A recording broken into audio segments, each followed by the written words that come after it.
Hi friends, అందరికీ నమస్కారం. అంజలి కథలకి స్వాగతం.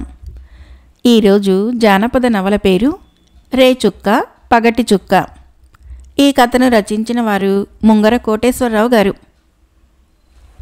తూర్పు దిక్కున వేగు చుక్క పొడిచింది. అప్పటికప్పుడు ఒకటి అరాకోళ్ళు కొక్కరకో అంటూ నిద్రా పరవశులైన ప్రజానీకాన్ని మేలుకొలుపుతున్నాయి. ఎవరో తలుపు తట్టుతున్న శబ్దం విని ఎవరు అంటూ కళ్ళు నులుముకుంటూ లేచి వెళ్ళి తలుపు తీసింది రేవతి. వచ్చిన వ్యక్తిని చూసి మీరా అంటూ లోపలికి వెళ్ళింది. రేచుక్క లోపలికి వస్తూ ఏమిటివాళ క్రొత్తగా అడుగుతున్నావు? నేనుగాక ఇంకెవరు వస్తారు అన్నాడు. వేళ కాని వేళలో ఇంకెవరు వస్తారులే, తలుపు గడియ పెట్టిరండి అంది రేవతి తిరిగి పక్క సర్ది పడుకుంటూ. రేచుక్క తాను తెచ్చిన సరంజామానంతా పడక గదిలోకి తీసుకుని వెళ్ళాడు. మంచం కింద రహస్య పలకను తొలగించాడు. తొలగించి తెచ్చిన వాటినన్నిటినీ మెట్ల మీదుగా భూమి లోపల ఉన్న గదిలో భద్రం చేశాడు. గుర్తు తెలియకుండా తిరిగి పలకను సర్దాడు. దొడ్లోకి వెళ్ళి బావిలో నుంచి నీళ్లు తోడి కాళ్ళు చేతులు కడుక్కున్నాడు. పై పంచెతో మొహము కాళ్ళు తుడుచుకుంటూ రేవతి పడుకొని ఉన్న మంచం దగ్గరికి వచ్చాడు. మంచం పక్కనే దీపం వెలుగుతోంది. ఆ వెలుగులో ఆమె ముఖము చిరుచెమటతో దగదగా మెరుస్తోంది. గుండ్రటి మొహము, పొడవైన ముక్కు, సన్నని పెదవులు, చిన్న గడ్డము, ఎడమ చెంప మీద నల్లని పుట్టుమచ్చ, నుదుట కుంకుమ బొట్టు దీపం వెలుగులో ఎంతో మనోహరంగా కనిపిస్తున్నాయి. రేవతి లాంటి అందగత్తె, అనుకూలవతి, గుణవతి తనకు భార్య కావటం ఎంతో అదృష్టంగా భావించాడు రేచుక్క. ఇప్పుడు కూడా మరొకసారి అనుకున్నాడు. మంచం మీద కూర్చొని రేవతి నిద్రపోతున్నావా అని అడిగాడు. ఊ అంది రేవతి ఒక విధమైన నిద్రమతతో. ఒంట్లో బాగాలేదా మళ్ళీ అడిగాడతను. బాగానే ఉంది అన్నది ఆమె. మరి ఒక మాదిరిగా ఉన్నావెందుకు అడిగాడు అతను ప్రేమగా. ఆ మాదిరేమిటో కూడా మీరే చెప్పండి అంది రేవతి కళ్ళు తెరిచి. ఏదో దిగులుగా ఉన్నట్లుంటేను అన్నాడు రేచుక్క ఆమె తల మీద చేయి వేసి. దిగులు పడక ఏం చేయమంటారు చెప్పండి. మీరు ఎప్పుడు వెళ్తారో, ఎక్కడికి వెళ్తారో, ఎప్పుడు తిరిగి వస్తారో తెలియదు. ఇంకా చెప్పాలంటే అసలు తిరిగి వస్తారో రారో అన్న భయము నాకు ఈ మధ్య ఎక్కువైంది. ఒకవేళ తిరిగి వచ్చినా వెళ్ళినప్పుడిలా ఉంటారో లేక ఏమన్నా విరగ్గొట్టుకొని వస్తారో తెలీదు. ఎవరన్నా కాలో చెయ్యో విరగ్గొట్టి పంపిస్తారేమోనన్న దిగులు. ఏం చెప్పమంటారు చెప్పండి అంది దిగులుగా రేవతి. రేవతి, అనవసరమైన భయాలతో నీ మనసు పాడు చేసుకుంటున్నావు. నీవు ఒక సాధారణమైన దొంగ భార్యగా ఆలోచన చేస్తున్నావు. నేను దొంగలకు దొంగను, గజ దొంగని, రేచుక్కని. ఎలాంటి ఆపదలో నుండైనా బయటపడటానికి, ఎంతమంది చుట్టుముట్టినా తప్పించుకొని రావటానికి కావలసిన తెలివితేటలు, శక్తి సామర్థ్యాలు ఉన్నవాణ్ణి. లేనిపోని ఊహలతో ఆరోగ్యాన్ని పాడు చేసుకోకు. నీ భర్తకు ఎలాంటి ఆపద రాదు, నిశ్చింతగా ఉండు అన్నాడు రేచుక్క. మీకేం, మీరెన్నైనా కబుర్లు చెబుతారు. మీరు లేనప్పుడు ఈ ఇంట్లో ఒంటరిగా ఉండాలంటే ఎంత భయంగా ఉందో తెలుసా? పైగా వద్దు వద్దు అని చెబుతుంటే కూడా పాపపు సొమ్మును, పరాయి వాళ్ల సొమ్మును రోజు రోజు దొంగిలించి తెచ్చి ఆ రహస్య గదిని నింపుతున్నారు. నిజం చెప్పాలంటే పాపాన్ని కూడబెట్టుకుంటున్నారు. ధనం పైన మీకెందుకింత ఆరాటము అని అడిగింది రేవతి ఆవేదనగా. రేచుక్క నవ్వాడు. ఓసి పిచ్చిదానా అని ఎగతాళి చేసినట్లు ఉంది ఆ నవ్వు. ధనం మూలం ఇదం జగత్ అన్నారు పెద్దలు. కాసులు చేతి పట్టుకుంటే వాటి కోసము కొండ మీద కోతైనా దిగి వస్తుంది. అయినా ఒక విషయం మర్చిపోతున్నావు. దొంగతనం చేసి తెచ్చినా, దోపిడీ చేసి తెచ్చినా సంపాదన సంపాదనే. పురుషుడు అన్న తర్వాత ఏదో ఒక విధంగా డబ్బు సంపాదించాలి. కొందరు పొలాల్లోనూ, కొందరు కర్మాగారాల్లోనూ పనిచేసి డబ్బు సంపాదిస్తారు. నేను దొంగతనాన్ని వృత్తిగా స్వీకరించాను. నా వృత్తిని నేను సాగిస్తున్నాను. నువ్వు ఒప్పుకున్నా ఒప్పుకోకపోయినా ఒక సంగతి నిజం. దొంగతనం చేసి సంపాదించుకుని రావటం అంత తేలికైన పని కాదు. చెమటలు దారులు కట్టాల్సిందే అంటున్న రేచుక్క వంక భయం భయంగా చూసింది రేవతి. అతను తిరిగి చెప్పసాగాడు. నా వృత్తి నీ దృష్టిలో పాపిష్టిది, పాపపూరితమైనది. అయినా నేను కొన్ని నియమాల్ని కఠినంగా పాటిస్తాను. ఆకలితో అలమటించేవారి ఇంటికి, ముసలివారి ఇంటికి, స్త్రీలు మాత్రమే ఉంటున్న ఇంటికి నేను ఎన్నడూ దొంగతనానికి పోను. వారు హాయిగా అనుభవించింది అనుభవిస్తూ ఉండగా అనవసరంగా అదనంగా పడి ఉన్న ధనాన్ని మాత్రమే వారి వారి ఇళ్లలో బడి తెలివిగా దోచుకొని వస్తుంటారు. నువ్వు నేను చేసేది పాపమని అనుకున్నా పాపం కాదని నా అభిప్రాయము అన్నాడు. ఆమె అతడు చెప్పే మాటల్ని అర్థం చేసుకోవడానికి ప్రయత్నిస్తోంది. అతడు ఆమెను ఆప్యాయంగా లేపి కూర్చోబెట్టి, రేవతి, బహుశా నువ్వు నన్ను అపార్థం చేసుకుని ఉంటావు. దొంగలనగానే వారికి మనసుండదని, రాక్షసులని, కిరాతకులని, అడ్డు వచ్చిన వారిని కత్తులతో పొడిచి చంపేస్తారని అనుకొని ఉండుంటావు. నీ ఆలోచనలు భ్రమ. నేను ఎప్పుడు దొంగతనానికి వెళ్ళినా, ఏ సంపదను దొంగిలించుకు రాబోయినా, ఎలాంటి ఆపత్కర పరిస్థితి ఏర్పడినా హింసకు పాల్పడను, రక్తపాతము జరగనివ్వను అన్నాడు. ఆమె అతడి వంక పరీక్షగా చూసి, మరి మీరు ఏ పాపము చేయనప్పుడు మనకి ఇంతకాలంగా ఎందుకు సంతానం కలగలేదు అని అడిగింది. అతడు ఆమె మొహంలోకి వింతగా చూశాడు. రేవతి, నువ్వు అంటున్నదేమిటో నాకు అర్థం కావటం లేదు, సరిగ్గా చెప్పు అని అడిగాడు. మనకు పెళ్ళయి 5 ఏళ్లయింది. పెళ్ళైన ఏడాది తిరగకుండానే పిల్లల్ని కన్నవారు ఉన్నారు. ఇంతకాలము మనకు పిల్లలు పుట్టలేదంటే దేవుడికి మన మీద కోపం వచ్చి ఉంటుంది. మీరో నేనో దేవుడికి ఇష్టం లేని పనులేవో చేస్తున్నామన్నమాట. మనకు తెలియకుండానే పాపం మూటగట్టుకుంటున్నామన్నమాట. ఆ కారణంగానే సంతానం కలగలేదు. మన నట్టింట్లో ఓ పాపాయి నడయాడితే ఎంత బాగుంటుందో చెప్పండి అన్నది రేవతి అతడికి నచ్చజెబుతూ. రేచుక్క కొంచెం మెత్తబడ్డాడు. సరే, నీ మాట కాదనటం ఎందుకు? ఏం చేస్తే పిల్లలు కలుగుతారని నువ్వు అనుకుంటున్నావో చెప్పు అని అడిగాడు. రేవతి ముఖము సంతోషంతో వెలిగిపోయింది. మీరెంత మంచివారండి, నిజంగా నేను చెప్పినట్లు చేస్తారా అని అడిగింది. తప్పకుండా చేస్తాను, చెప్పు అన్నాడు అతను దృఢంగా. మరేం లేదు, రేపటి నుంచి దొంగతనాలకి పోవద్దు.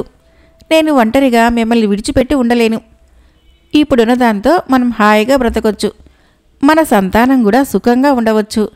అందరిలానే మీరు కూడా ఇంట్లోనే ఉండండి. పగలు సరదాగా ఎటన్నా వెళ్ళి వచ్చినా రాత్రులు ఎక్కడికి వెళ్ళకండి. పుణ్యకార్యం అనిపించిన దాన్నల్లా చేయండి. ప్రతిరోజు కానీ లేదా 2 రోజులకొకసారి కానీ నాతో పాటు దేవాలయాలకి రండి. దైవ ప్రార్థన చేయండి. దగ్గరలో ఉన్న వనాలకో నదీ తీరాలకో నన్ను షికారుకు తీసుకొని వెళ్ళండి. నాకు కావాల్సిన వాటిని తెచ్చి ఇవ్వండి. మీకు కావాల్సిన వాటిని అడగండి. మనం అన్యోన్యంగా ఉంటే అంతా శుభంగా జరిగిపోతుంది అన్నది రేవతి మెరిసే కళ్ళతో. నువ్వు చెప్పినట్లు చేస్తే పాపాయి పుట్టడం ఖాయమేనా అడిగాడతను. నా నోటితో నేనెందుకు చెప్పాలి, మీరే చూస్తారుగా అన్నది రేవతి మంచం మీద తిరిగి పడుకొని దుప్పటి ముసుగు తన్నుతూ. అవంతిపురమనే అందాల పట్టణంలో అందాల భవంతిలో అందమైన భార్య రేవతితో హాయిగా జీవించే రేచుక్క అసలు పేరు చతురుడు. అతడు పుట్టింది అలకాపురంలో. చిన్ననాటనే తల్లి తండ్రి చనిపోవటంతో దిక్కులేనివాడై తిరుగుతున్న అతణ్ణి భీమన్న అనే దొంగ చేరదీశాడు. చోర విద్యలో గల మెళకువలన్నీ అతడికి నేర్పాడు. చతురుడు తన పేరును సార్థకం చేసుకున్నాడు. చాలా తొందరగా రకరకాల దొంగతన రహస్యాల్ని నేర్చుకున్నాడు. పగలంతా నిద్రపోవటము, రాత్రిళ్ళు దొంగతనాలకి పోవటము అతడికి అలవాటైంది. కొంతకాలానికి భీమన్న వృద్ధుడయ్యాడు. చనిపోయే ముందు చతురుడికి మిగిలిపోయిన మరికొన్ని విద్యల్ని నేర్పాడు. నీటిలో మునిగి అలాగే కొంతకాలం ఉండటము, నిప్పుల్లో పడినా శరీరానికి ఎలాంటి ఆపద రాకుండా కాపాడుకోవటము, అవసరమైనప్పుడు ఊపిరి బిగబట్టి ఉచ్ఛ్వాస నిశ్వాసాల్ని ఆపివేసి చనిపోయిన వాడిలా నటించటము, కనికట్టు విద్యల్లాంటి వాటిని చతురుడు సులభంగానే నేర్చుకున్నాడు. భీమన్న ఇంకా కొద్ది క్షణాల్లో ప్రాణం పోతుందనగా చతురుణ్ణి పిలిచి, బాబు, ఎక్కడి వాడివో నా వాడివయ్యావు. నా దగ్గర చోర విద్యను గ్రహించావు. ఇది నీచ వృత్తి అని నేను అనను. కానీ ఏ సందర్భంలోనూ పేదల కడుపు కొట్టకు, ప్రాణాలు తీయకు, వివేకంతో ప్రవర్తించు, లేనివారిని ఆదుకో.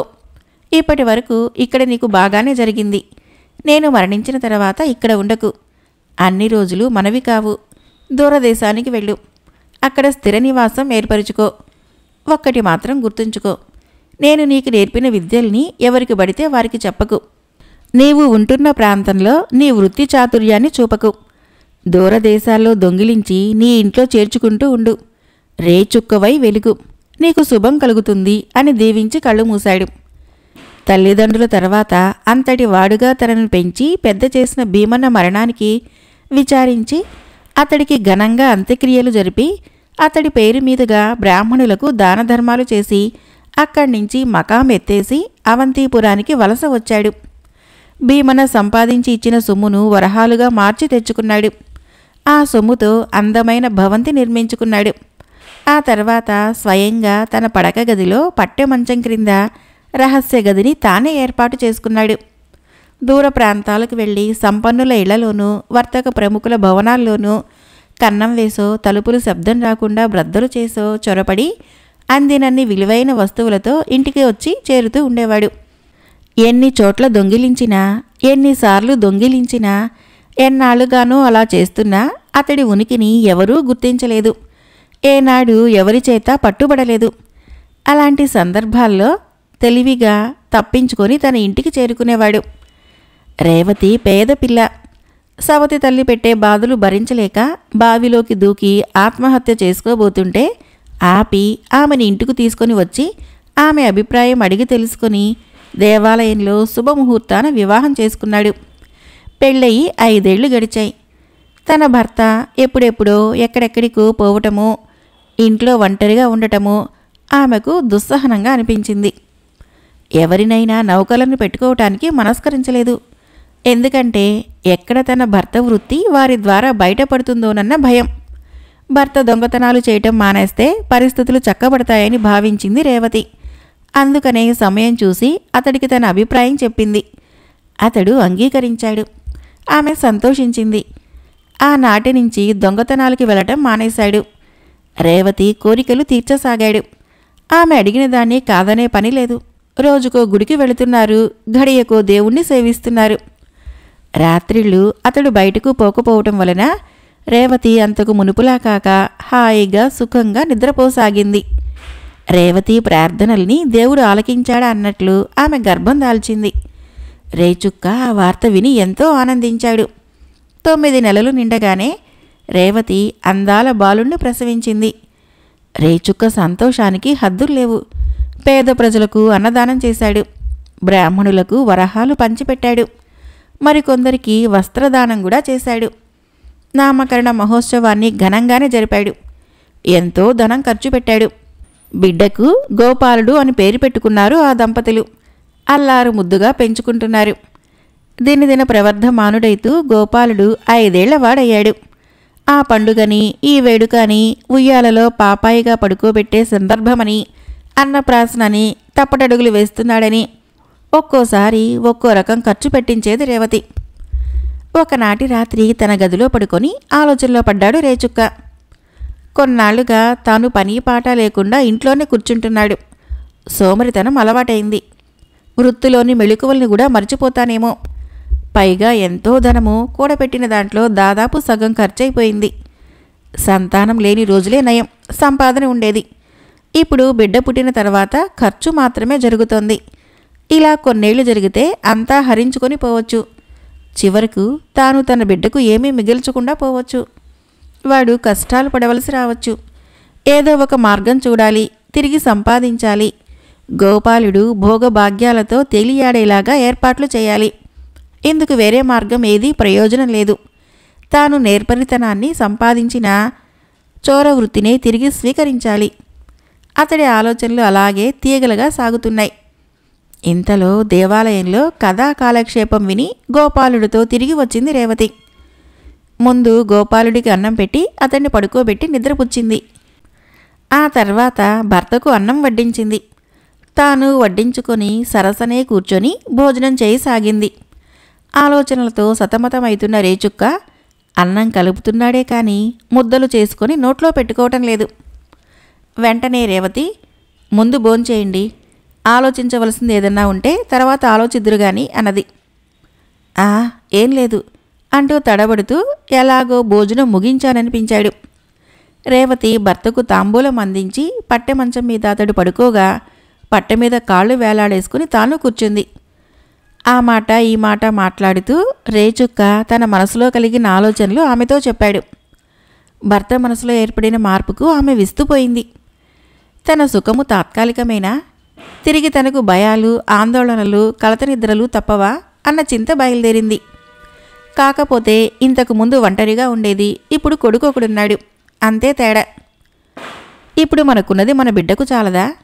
ఏదో విద్యాబుద్ధులు చెప్పించి వాణ్ణి ఇంతవాణ్ణి చేస్తే వాడి బ్రతుకు వాడు బ్రతకడా? ఆశకు పోయి ప్రశాంత జీవితాన్ని ఎందుకు పాడు చేసుకోవాలి అని అడిగింది. అతడు అందుకు వ్యతిరేకంగా వాదించాడు. అన్ని రకాలుగా ఆలోచించే నేను ఈ నిర్ణయానికి వచ్చాను, కాదనకు. అయితే ఒక్క విషయం మాత్రము నీకు చెబుతున్నాను.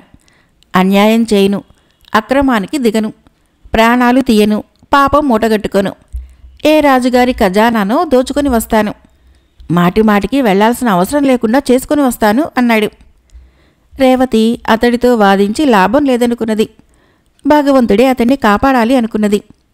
రేపటి నుంచి ఒంటరితనంతో తనకు తోడు కాబోయే గోపాలుడు పక్కలోకి పోయి పడుకున్నది. ఆ రోజుల్లో గంగానదీ తీరంలో అలకాపురము అనే పట్టణం ఉండేది. ఆ పట్టణ ప్రజలు పాడి పంటలతో, విదేశీ వ్యాపారంతో బాగా గణించి ఆకాశ హర్మ్యాల్లాంటి భవనాలు నిర్మించుకొని హాయిగా ఉంటున్నారు.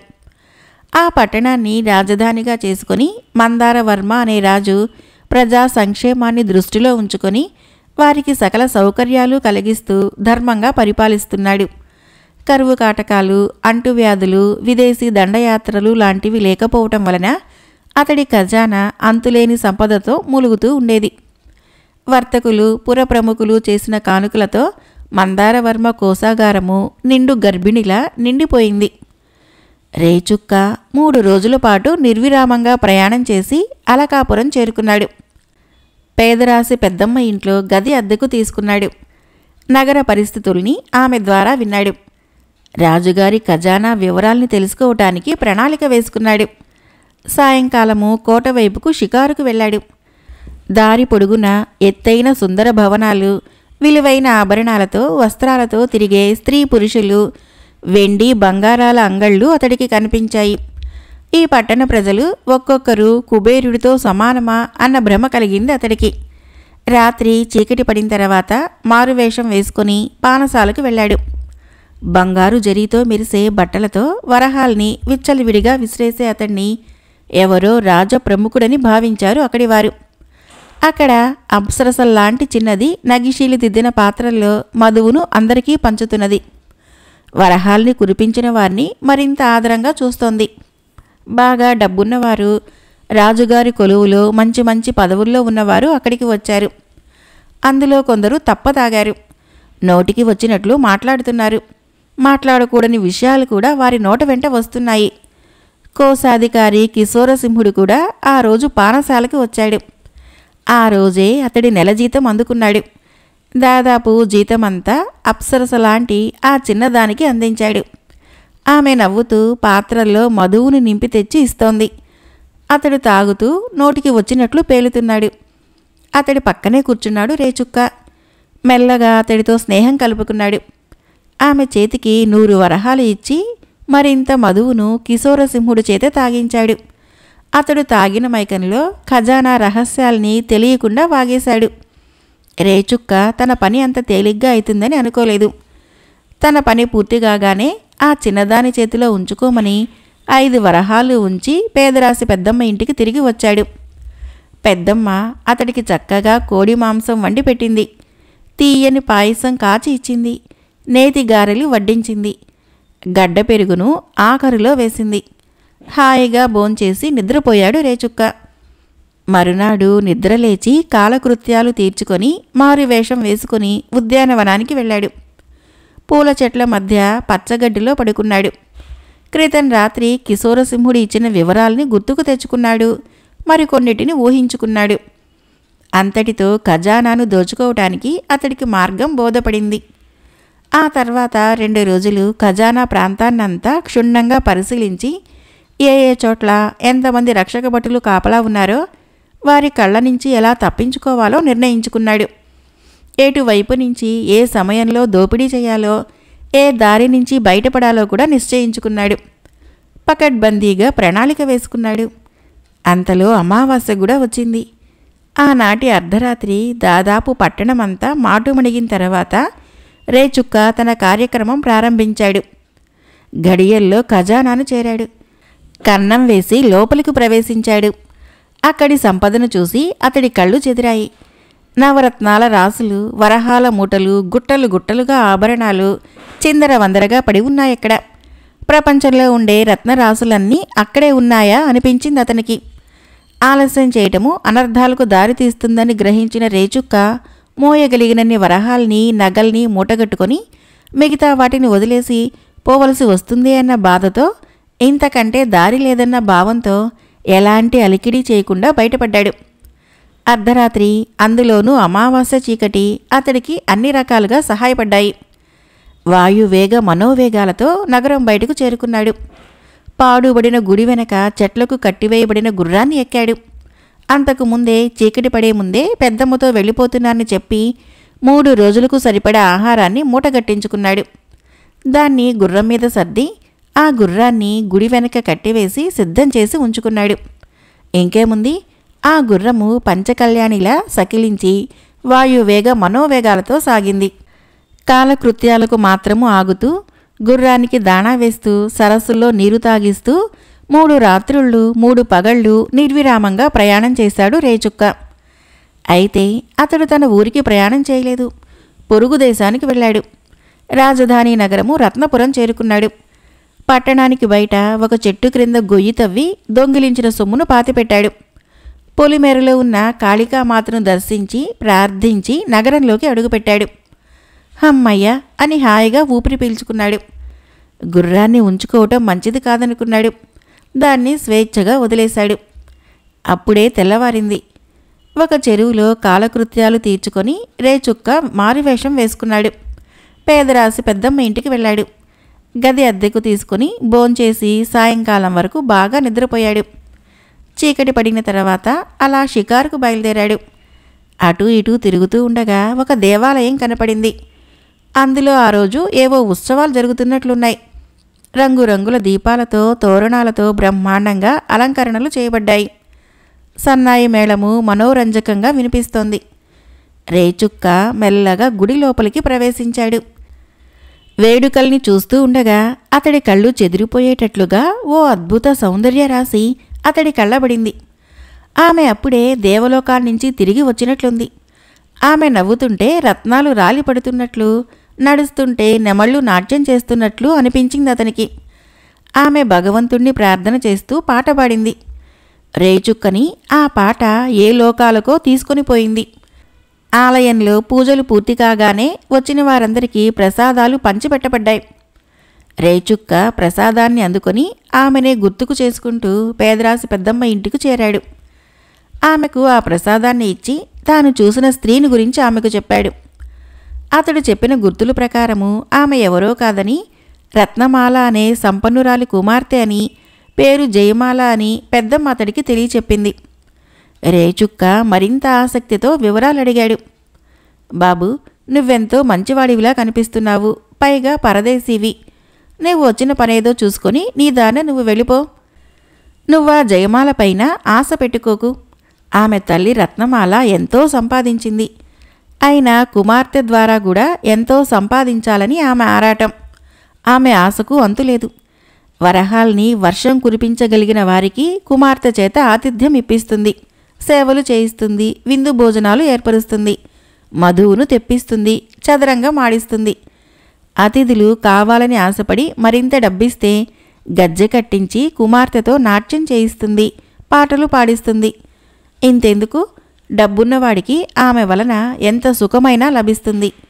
నీలాంటి వాడు మాత్రం అలాంటి చోటుకు పోకూడదు. నాలాంటి దాని వద్ద ఉండి తల్లిలా ప్రేమగా పెట్టే 4 మెతుకులు తిని పని పాటలు చూసుకోవటం ఎంతో మంచిది అంటూ ఉపన్యాసం ఇచ్చింది. పెద్దమ్మ మాటలు విన్న తర్వాత రేచుక్కకు జయమాలపైన మరింత మోజు కలిగింది. ఆ రాత్రి ఎలాగో నిద్రపోయాననిపించుకొని మరునాటి ఉదయమే రత్నమాల ఇంటికి మారువేషంలో వెళ్ళాడు. ఆమెతో తన కోరిక చెప్పాడు. ఆమె నవ్వి, బాబు, నీ కోరిక తీరనిదేమీ కాదు. ఏటొచ్చి మేము అడిగే సొమ్మును నువ్వు ఇవ్వగలిగి ఉండాలి అంతే అన్నది. రేచుక్క అందుకు తన అంగీకారాన్ని తెలిపాడు. అందుకామె, నా కుమార్తెతో కలిసి భోజనం చేయటానికి నేను 100 వరహాలు పుచ్చుకుంటాను. ఆమె పాటలు నువ్వు వినాలనుకున్నా, ఆమె నాట్యాన్ని చూడాలనుకున్నా, ఆమె మధుపాత్రను నీకు అందించాలన్నా నీవు 100 వరహాల్ని అధికంగా ఇచ్చుకుంటూ పోవాలి. పోతే ఇదంతా ఒక్కరోజు ఆతిథ్యానికే సుమా అన్నది. రత్నమాల నియమాలకు ఒప్పుకున్నాడు రేచుక్క. ఊరు బయట తాను భూమిలో పాతిపెట్టి దాచి ఉంచిన సొమ్ములో కొన్ని ఆభరణాల్ని తెచ్చాడు. వాటిని అంగట్లో అమ్మి వరహాలుగా మార్చాడు. ఆనాడే రత్నమాల ఇంటికి వెళ్ళాడు. జయమాల ఆతిథ్యాన్ని పొందాడు. మరునాడు రత్నమాల అకస్మాత్తుగా గుండెపోటుతో మరణించింది. జయమాలను తాను దొంగిలించి తెచ్చిన మరికొన్ని నగల ద్వారా లొంగదీసుకుని ఆమెతో హాయిగా కాలక్షేపం చేయసాగాడు. వారాలు, నెలలు, ఏళ్ళు గడిచిపోతున్నాయి. అవంతిపురంలో గోపాలుడు పెరిగి పెద్దవాడై 16 ఏళ్ల వయసు వాడయ్యాడు. అభిమన్యుడు సుభద్ర కడుపులో ఉండగా ఒకనాడామెకు అర్జునుడు అనేక యుద్ధ రహస్యాల్ని వెల్లడించాడు. ఆఖరికి పద్మవ్యూహంలో ఎలా చొరబడాలో కూడా తెలిపాడు. అలా అభిమన్యుడు తల్లి కడుపులోనే ఉండగా విని అన్ని రహస్యాల్ని ఆకళింపు చేసుకున్నాడు. గోపాలుడి విషయంలోనూ సరిగ్గా ఇలాగే జరిగిందా అనిపిస్తుంది. ఎవరూ నేర్పకుండానే అచ్చంగా తండ్రిలాగానే అన్ని చోరకళల్ని ఆకళింపు చేసుకుని అతడి తండ్రి రాత్రిళ్ళు చేసే పనుల్ని పగలే చేయగలిగిన శక్తిని సంపాదించి తండ్రిని మించిన కొడుకయ్యాడు. ఇంతెందుకు, తండ్రి రేచుక్కైతే కొడుకు పగటి చుక్క. ఒకనాడు గోపాలుడు తన తండ్రిని గూర్చి నిలదీసి అడిగాడు తల్లిని. ఆమె ఏదో సర్ది చెప్పబోయింది. అందుకు గోపాలుడు, నీ ప్రవర్తన నాకు నచ్చలేదమ్మా. నా తండ్రి చనిపోయి ఉంటే నేను బాధపడేవాణ్ణి కాదు. నీవు పసుపు కుంకుమలతో నుదుట బొట్టుతో శ్రీ మహాలక్ష్మిలా ఉంటున్నావు. అంటే నీకు నా తండ్రి ఇంకా బ్రతికే ఉన్నాడని రూఢిగా తెలుసు. బహుశా అతడు ఎక్కడ ఉన్నాడో ఏం చేస్తున్నాడో కూడా తెలిసి ఉండాలి. కానీ నాకు చెప్పకుండా దాస్తున్నావు. అమ్మా, ఒక్క మాట అడుగుతాను చెప్పు. నా కన్న తండ్రిని చూడాలని నాకు ఉండదా? అలా కోరుకోవటం తప్ప? లేక నిన్ను అర్థం చేసుకోలేనని నా వద్ద ఆ సంగతి రహస్యంగా ఉంచుతున్నావా అని అడిగాడు. ఇక రేవతి చెప్పకుండా ఉండలేకపోయింది. బాబు, నీ తండ్రి బ్రతికే ఉన్నాడు. ఇక్కడ 10 ఆమడల దూరంలో రత్నపురము అనే పట్టణం ఉంది. అందులో జయమాల అనే ఆమెను పెళ్లాడి మనల్ని మర్చిపోయి ఆమెతో ఉంటున్నాడు. నేను కొందరిని పంపి మీ తండ్రికి మనల్ని గురించి గుర్తు చేశాను. కానీ అతడు కొత్త భార్య మోజులో పూర్తిగా పడిపోయి వెళ్ళిన వారిని తిట్టి, నా పేరు రేచుక్క కాదు, నాది అవంతిపురము కాదు, రేవతి ఎవరో గోపాలుడు ఎవరో నాకు తెలియనే తెలీదు అన్నాడట. చేసేది లేక నిన్ను కళ్ళల్లో పెట్టుకుని పెంచుకొస్తున్నాను. ఏ నాటికైనా మంచి రోజులు రాకపోతాయా అని ఆలోచిస్తున్నాను అన్నది కన్నీళ్లతో. గోపాలుడు ఆమె కన్నీళ్లను తుడిచాడు. ఇక మన కష్టాలు గట్టెక్కినట్లేనమ్మా.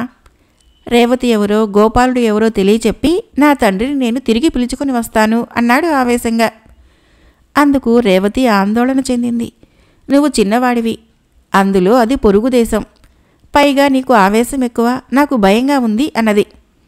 భయపడకుండా కాదనకుండా నన్ను ఆశీర్వదించి పంపమ్మా అంటూ గోపాలుడు ఆమెను వేడుకున్నాడు.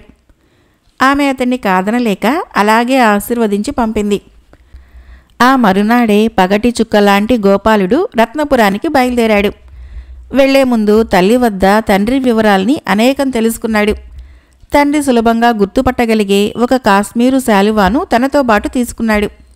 దాన్ని రేచుక్క కాశ్మీర దేశాన్నించి దొంగిలించి తెచ్చాడు. అది రంగురంగుల్లో అత్యంత ఆకర్షణీయంగా ఉండి ఎంత దూరాన్నించి చూసినా కొట్టొచ్చినట్లు కనపడేది. శాలువాతో పాటు మరికొన్ని వస్తువుల్ని, ధనాన్ని కూడా తీసుకున్నాడు. వారం రోజుల్లో రత్నపురం చేరాడు. పూటకూళ్ల పెద్దమ్మ ఇంట్లో దిగాడు. కాలకృత్యాలు ముగించుకొని నగరంలోకి షికారుకు వెళ్ళాడు. జయమాల ఇంటిని గురించి వాకబు చేశాడు. తిరిగి పెద్దమ్మ ఇంటికి వచ్చి స్నానం చేసి భోజనం చేశాడు. విలువైన దుస్తుల్ని ధరించాడు. పైన ఉత్తరీయంలా కాశ్మీరు శాలువాని కప్పుకున్నాడు. జయమాల ఇంటి ముందుగా వీధిలో నడిచిపోతున్నాడు. వీధి దీపాల వెలుతురులో వచ్చిపోయేవారిని చూస్తూ మేడ మీద నిలబడింది జయమాల. ఆమె దారినే పోతున్న గోపాలుణ్ణి, శాలువాని చూసింది. వెంటనే తన పక్కనే కూర్చున్న రేచుక్కతో అలాంటి శాలువా తనకి కావాలని చెప్పింది. అలాంటిదెందుకు, కావాలంటే దాన్నే తెచ్చిస్తాను అన్నాడతను.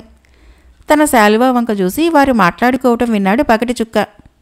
తన ప్రయత్నం ఫలించింది. తండ్రి రాత్రికి తప్పకుండా శాలువా కోసం వస్తాడు, తన గొప్పతనాన్ని ప్రదర్శించాలి అనుకున్నాడు. ఆ రాత్రి పడుకునేటప్పుడు శాలువాని తల క్రింద కాకుండా కాళ్ళ క్రింద పెట్టుకున్నాడు. కాళ్ళని కదపకుండా దాన్ని తీయటం కష్టం. కాళ్ళని కదిలిస్తే గణగణ మ్రోగేలా వాటికి గంటలు కట్టుకున్నాడు పగటి చుక్క. తలుపుల వెనక నీళ్ల కుండలు పెట్టాడు వరుసగా. తలుపు తీస్తే కుండల దొంతర దొర్లుతుంది, శబ్దమూ అవుతుంది. గదంతా నీళ్లతో నిండుతుంది. తన ఏర్పాట్లతో సంతృప్తిపడి పడుకున్నాడు పగటి చుక్క. రేచుక్క అతన్ని అనుసరించి వచ్చి పెద్దమ్మ ఇంట్లో అతడు బస చేశాడని గ్రహించాడు. తన పనిలోకి తాను దిగాడు. అర్ధరాత్రి పెద్దమ్మ ఇంటికి వచ్చాడు. వాకిలి తలుపుల్ని తోయకుండా, శబ్దం రాకుండా పైకెత్తాడు. మెల్లగా వాటిని తీసి బయట గోడకు ఆనించి పెట్టాడు. కుండలు కదలకుండా వాటి మీద నడుచుకుంటూ పగటి చుక్క మంచం వద్దకు చేరాడు. కాళ్లకున్న గంటల్ని చూశాడు. వీడు తక్కువ వాడు కాదు, చోర విద్యలో నిపుణునిలా ఉన్నాడు అనుకొని మంచం క్రింద చేరి శాలువా క్రింద నులకొను మెల్లగా కోసి కాళ్ళని కదపకుండా, గంటలు మోగకుండా శాలువాని తీసుకున్నాడు. దానితో తిరిగి కుండల మీదుగా నడిచి బయటికి వచ్చాడు. తలుపుల్ని భద్రంగా వాకిలికి తగిలించాడు. వెళ్ళిపోయాడు. తెల్లవారుజాముకే నిద్ర లేచాడు పగటి చుక్క. జరిగింది తెలుసుకున్నాడు. తండ్రి నైపుణ్యానికి ఆశ్చర్యపోయాడు. తనలో తాను నవ్వుకున్నాడు. ఆ రోజు సాయంత్రము జయమాల ఆ శాలువాని కప్పుకొని దేవాలయానికి వెళ్ళింది. దాన్ని పగటి చుక్క చూశాడు. ఆమె అతన్ని గుర్తుపట్టింది కూడా. ఇంటికి వెళ్ళగానే రేచుక్కకు ఆ విషయం చెప్పింది. అతడు ఆ యువకుడు తిరిగి శాలువాను దొంగిలించుకుపోవటానికి రావచ్చుననుకున్నాడు. తగిన జాగ్రత్త పడాలనుకున్నాడు. ప్రతిరోజు రాత్రి వారు మేడ మీద పడుకునేవారు. ఆ రోజు క్రిందనే పడుకోవాలనుకున్నారు. మధ్యాహ్నమే నట్టింట్లో గొయ్యి తవ్వి శాలువాతో పాటు ఇంట్లో ఉన్న విలువైన నగలన్నింటినీ ఒక ఇనప పెట్టెలో పెట్టి తాళం వేసి ఆ పెట్టెను ఆ గోతులో పాతిపెట్టి దానిపైన మంచాలు వేసుకుని ఆ రాత్రి పడుకున్నారు. పగటి చుక్క ఎలాగైనా ఆ శాలువాను దొంగిలించుకుని పోవాలని అనుకున్నాడు. అర్ధరాత్రి సమయంలో ఆ ఇంట్లోకి ప్రవేశించాడు. వారిద్దరిపైన కనికట్టు విద్యా ప్రభావాన్ని చూపించాడు. వారక్కడ పడుకోవటము అసహజంగా కనిపించడంతో నేల మీదకి పరిశీలనగా దృష్టిని మరల్చాడు. వారికి నిద్రాభంగం కాకుండా నేర్పుగా వారి మంచాల్ని పక్కకు జరిపాడు. అనుమానమున్న చోట తవ్వి పెట్టెను బయటకు తీసి దొంగ తాళం చెవితో తాళాన్ని తెరిచి పెట్టెలోని ఏ వస్తువుల్ని తాకకుండా శాలువా మాత్రం తీసుకొని తిరిగి యథావిధిగా పెట్టెనుంచి గొయ్య పూడ్చి మంచాలు మామూలుగా సర్ది తలుపులు తెరుచుకొని గోడ దూకి పెద్దమ్మ ఇంటికి చేరి పడుకున్నాడు. ఉదయమే లేచిన రేచుక్క అన్నీ ఉండి శాలువా మాత్రం పోవడంతో ఆ యువకుడు నిజమైన దొంగకాడని, తన శక్తిని చూపెట్టడానికి మాత్రమే వచ్చినవాడని అనుమానించాడు. అదీగాక ఆ శాలువా తను కాశ్మీరాన్ నుంచి దొంగిలించి తెచ్చి తన భార్య రేవతికి బహూకరించింది. అది మరొకరికి లభించటానికి అవకాశం లేదు. మొదటిసారి శాలువాను ధరించిన యువకుని చూసినప్పుడే అతడు తన కుమారుడా అన్న అనుమానం కలిగింది. అతడు దొంగిలించిన నేర్పుని చూసి ఆ అనుమానం బలపడింది. ఆ రోజు సాయంత్రము పగటి చుక్క షికారుగా వీధిలో పోతున్నప్పుడు రేచుక్క అతన్ని పలకరించాడు. బాబు, నీవెవరివు, ఏ ఊరు మీది అని అడిగాడు. నా పేరు శివయ్య, మాది పాంచాల దేశము అని చెప్పాడు పగటి చుక్క. నీ నైపుణ్యాన్ని నేను గ్రహించాను. మనిద్దరం కలిసి వ్యాపారం చేద్దాము అన్నాడు రేచుక్క. ఏం వ్యాపారం చేద్దాము అని అడిగాడు పగటి చుక్క. రేచుక్క దొంగతనం చేసి ధనం సంపాదిద్దామన్నాడు. వచ్చిన దాన్ని ఇద్దరము పంచుకుందామన్నాడు. భాగాల వద్ద పేచీ వచ్చింది. పగటి చుక్క తనకు సగభాగం కావాల్సిందేనన్నాడు. రేచుక్క తాను పెద్దవాడు కావటం వలన 2 భాగాలు తీసుకుంటానన్నాడు. పగటి చుక్కను 1 భాగం తీసుకోమన్నాడు. పగటి చుక్క, వయసులో పెద్దవాడివైనా వృత్తిలో మనమిద్దరము సమానము, అందువలన చెరుసగము పంచుకుందాము అన్నాడు. సరే, ముందు మన నేర్పును గురించి ఒక పరీక్ష నిర్వహిద్దాము అన్నాడు రేచుక్క. వారిద్దరూ ఒక తాడి చెట్టు వద్దకు వచ్చారు. పగటి చుక్క రేచుక్కకు ఆ చెట్టు మీద ఉన్న కాకి గూడును చూపించాడు. ఆ గూట్లో ఉన్న కాకి గుడ్లను కాకికి తెలియకుండా దొంగిలించుకుని వస్తానన్నాడు. ఆ మాత్రం నాకు చేతగాదా అన్నాడు రేచుక్క. అయితే వాటిని తీసుకురా అన్నాడు పగటి చుక్క. రేచుక్క గబగబా చెట్టెక్కాడు. కాకికి తెలియనీయకుండా అది పొదుగుతున్న గుడ్లని, దాని కడుపు క్రింద ఉన్న వాటిని దొంగిలించి తలపాగాలో ఉంచుకున్నాడు. గబగబా క్రిందకు దిగాడు. ఇప్పుడైనా నా గొప్పతనాన్ని అంగీకరిస్తావా అని అడిగాడు. పగటి చుక్క, ఏది నీ గొప్పతనం అని అడిగాడు. నువ్వు కోరినట్లే కాకి గుడ్లను తెచ్చాను అంటూ వాటి కోసము తలపాగాలో చేయి పెట్టాడు రేచుక్క. కానీ అవక్కడ లేవు. అతడు ఆశ్చర్యపోయాడు. ఇవిగో చూడు, నా దగ్గర ఉన్నాయి. తన తలపాగాలో నుంచి వాటిని తీసి చూపించాడు పగటి చుక్క. రేచుక్కకి తిరకాసు అర్థమైంది. పగటి చుక్క తన వెనకనే చెట్టెక్కాడు. తలపాగాలోని గుడ్లను దొంగిలించి గబగబా తనకంటే ముందు చెట్టు దిగేశాడు. అతడి అనుమానం దృఢపడింది. ఆ యువకుడు ఎవరో కాదు, తప్పకుండా తన కుమారుడే అయ్యుంటాడు అని కూడా అనుకున్నాడు. ఇంకా ఒక్క క్షణం కూడా ఆలస్యం చేయలేదు. బాబు, నిజం చెప్పు, నువ్వెవరువు అని అడిగాడు. ఇక రహస్యాన్ని దాచకూడదని, నీ కుమారుణ్ణి, నువ్వు నాకు తండ్రివి అంటూ వంగి తండ్రి పాదాలకు నమస్కరించాడు పగటి చుక్క. రేచుక్క కుమారుణ్ణి గట్టిగా హృదయానికి హత్తుకున్నాడు. అతడిలో కుమారుడిపైన ప్రేమ పొంగింది. రేవతి ఆమె గుణగణాలు గుర్తుకు వచ్చాయి. ఇన్నాళ్ళు ఈ జయమాల మోజులో పడి ఎంత దిగజారిపోయాను అని విచారించాడు. తండ్రి కొడుకులు తర్వాత కార్యక్రమాన్ని గురించి ఆలోచనలో పడ్డారు. జయమాల రేచుక్క వంక విస్మయంతో చూసింది. రేచుక్క, అవును జయమాల, నేను మా దేశాన్నించి వచ్చి 10 ఏళ్లయింది. తిరిగి మా దేశానికి పోవాలనుకుంటున్నాను. నువ్వు నాతో వస్తావా అని అడిగాడు. ఆమె రాదని అతడికి తెలుసు. ప్రియా, నీకు నీ ఊరిపైన ఎలా మనసు మళ్ళిందో నాకు ఈ ఊరు వదలాలంటే భయంగా ఉంది అన్నది జయమాల. ఆమెకు మరో భయం కూడా ఉంది. తన ఇంట్లో దాచిన అతడి సొమ్మును అతడు తనతో తీసుకుపోతానంటాడేమోనని ఆమె భయం. పగటి చుక్క అంతకు ముందే తండ్రితో చెప్పాడు, దానమిచ్చిన సొమ్ము, స్త్రీకి ఇచ్చిన ధనము తిరిగి తీసుకోకూడదు అని. అందువలన రేచుక్క, జయమాల వెళ్ళి వస్తాను అంటూ సెలవు తీసుకుని బయలుదేరాడు. రేచుక్క తాను ఖజానాను దోచి పాతిపెట్టిన సంపదలో చాలా తక్కువ భాగాన్ని మాత్రమే తనకి ఇచ్చాడని జయమాలకు తెలియదు. అతడికున్నదంతా దోచేశానని ఆమె అభిప్రాయపడింది. దారి బత్తానికి ఉంచుకోమని 100 వరహాలు ఇవ్వబోయింది. నీ ప్రేమకు, అభిమానానికి సంతోషము, నేను ఎలాగో వెళ్ళగలను అంటూ ఆ డబ్బును తిరస్కరించాడు. ఆ తర్వాత రేచుక్క, పగటి చుక్క పేదరాశి పెద్దమ్మ ఇంట్లో సుష్టుగా భోంచేసి 2 గుర్రాల మీద అవంతిపురానికి బయలుదేరారు. పాతిపెట్టిన సంపదను మూటలు గట్టి ఆ గుర్రాల మీద వేసుకున్నారు. వారం రోజుల్లో తమ పట్టణం చేరుకున్నారు తండ్రి కొడుకులు. వాకిట్లో నీళ్లు చల్లి ముగ్గులు పెడుతున్న రేవతి భర్తను, కుమారుణ్ణి రాకని చూసి ఆనందంతో తబ్బిబ్బయింది.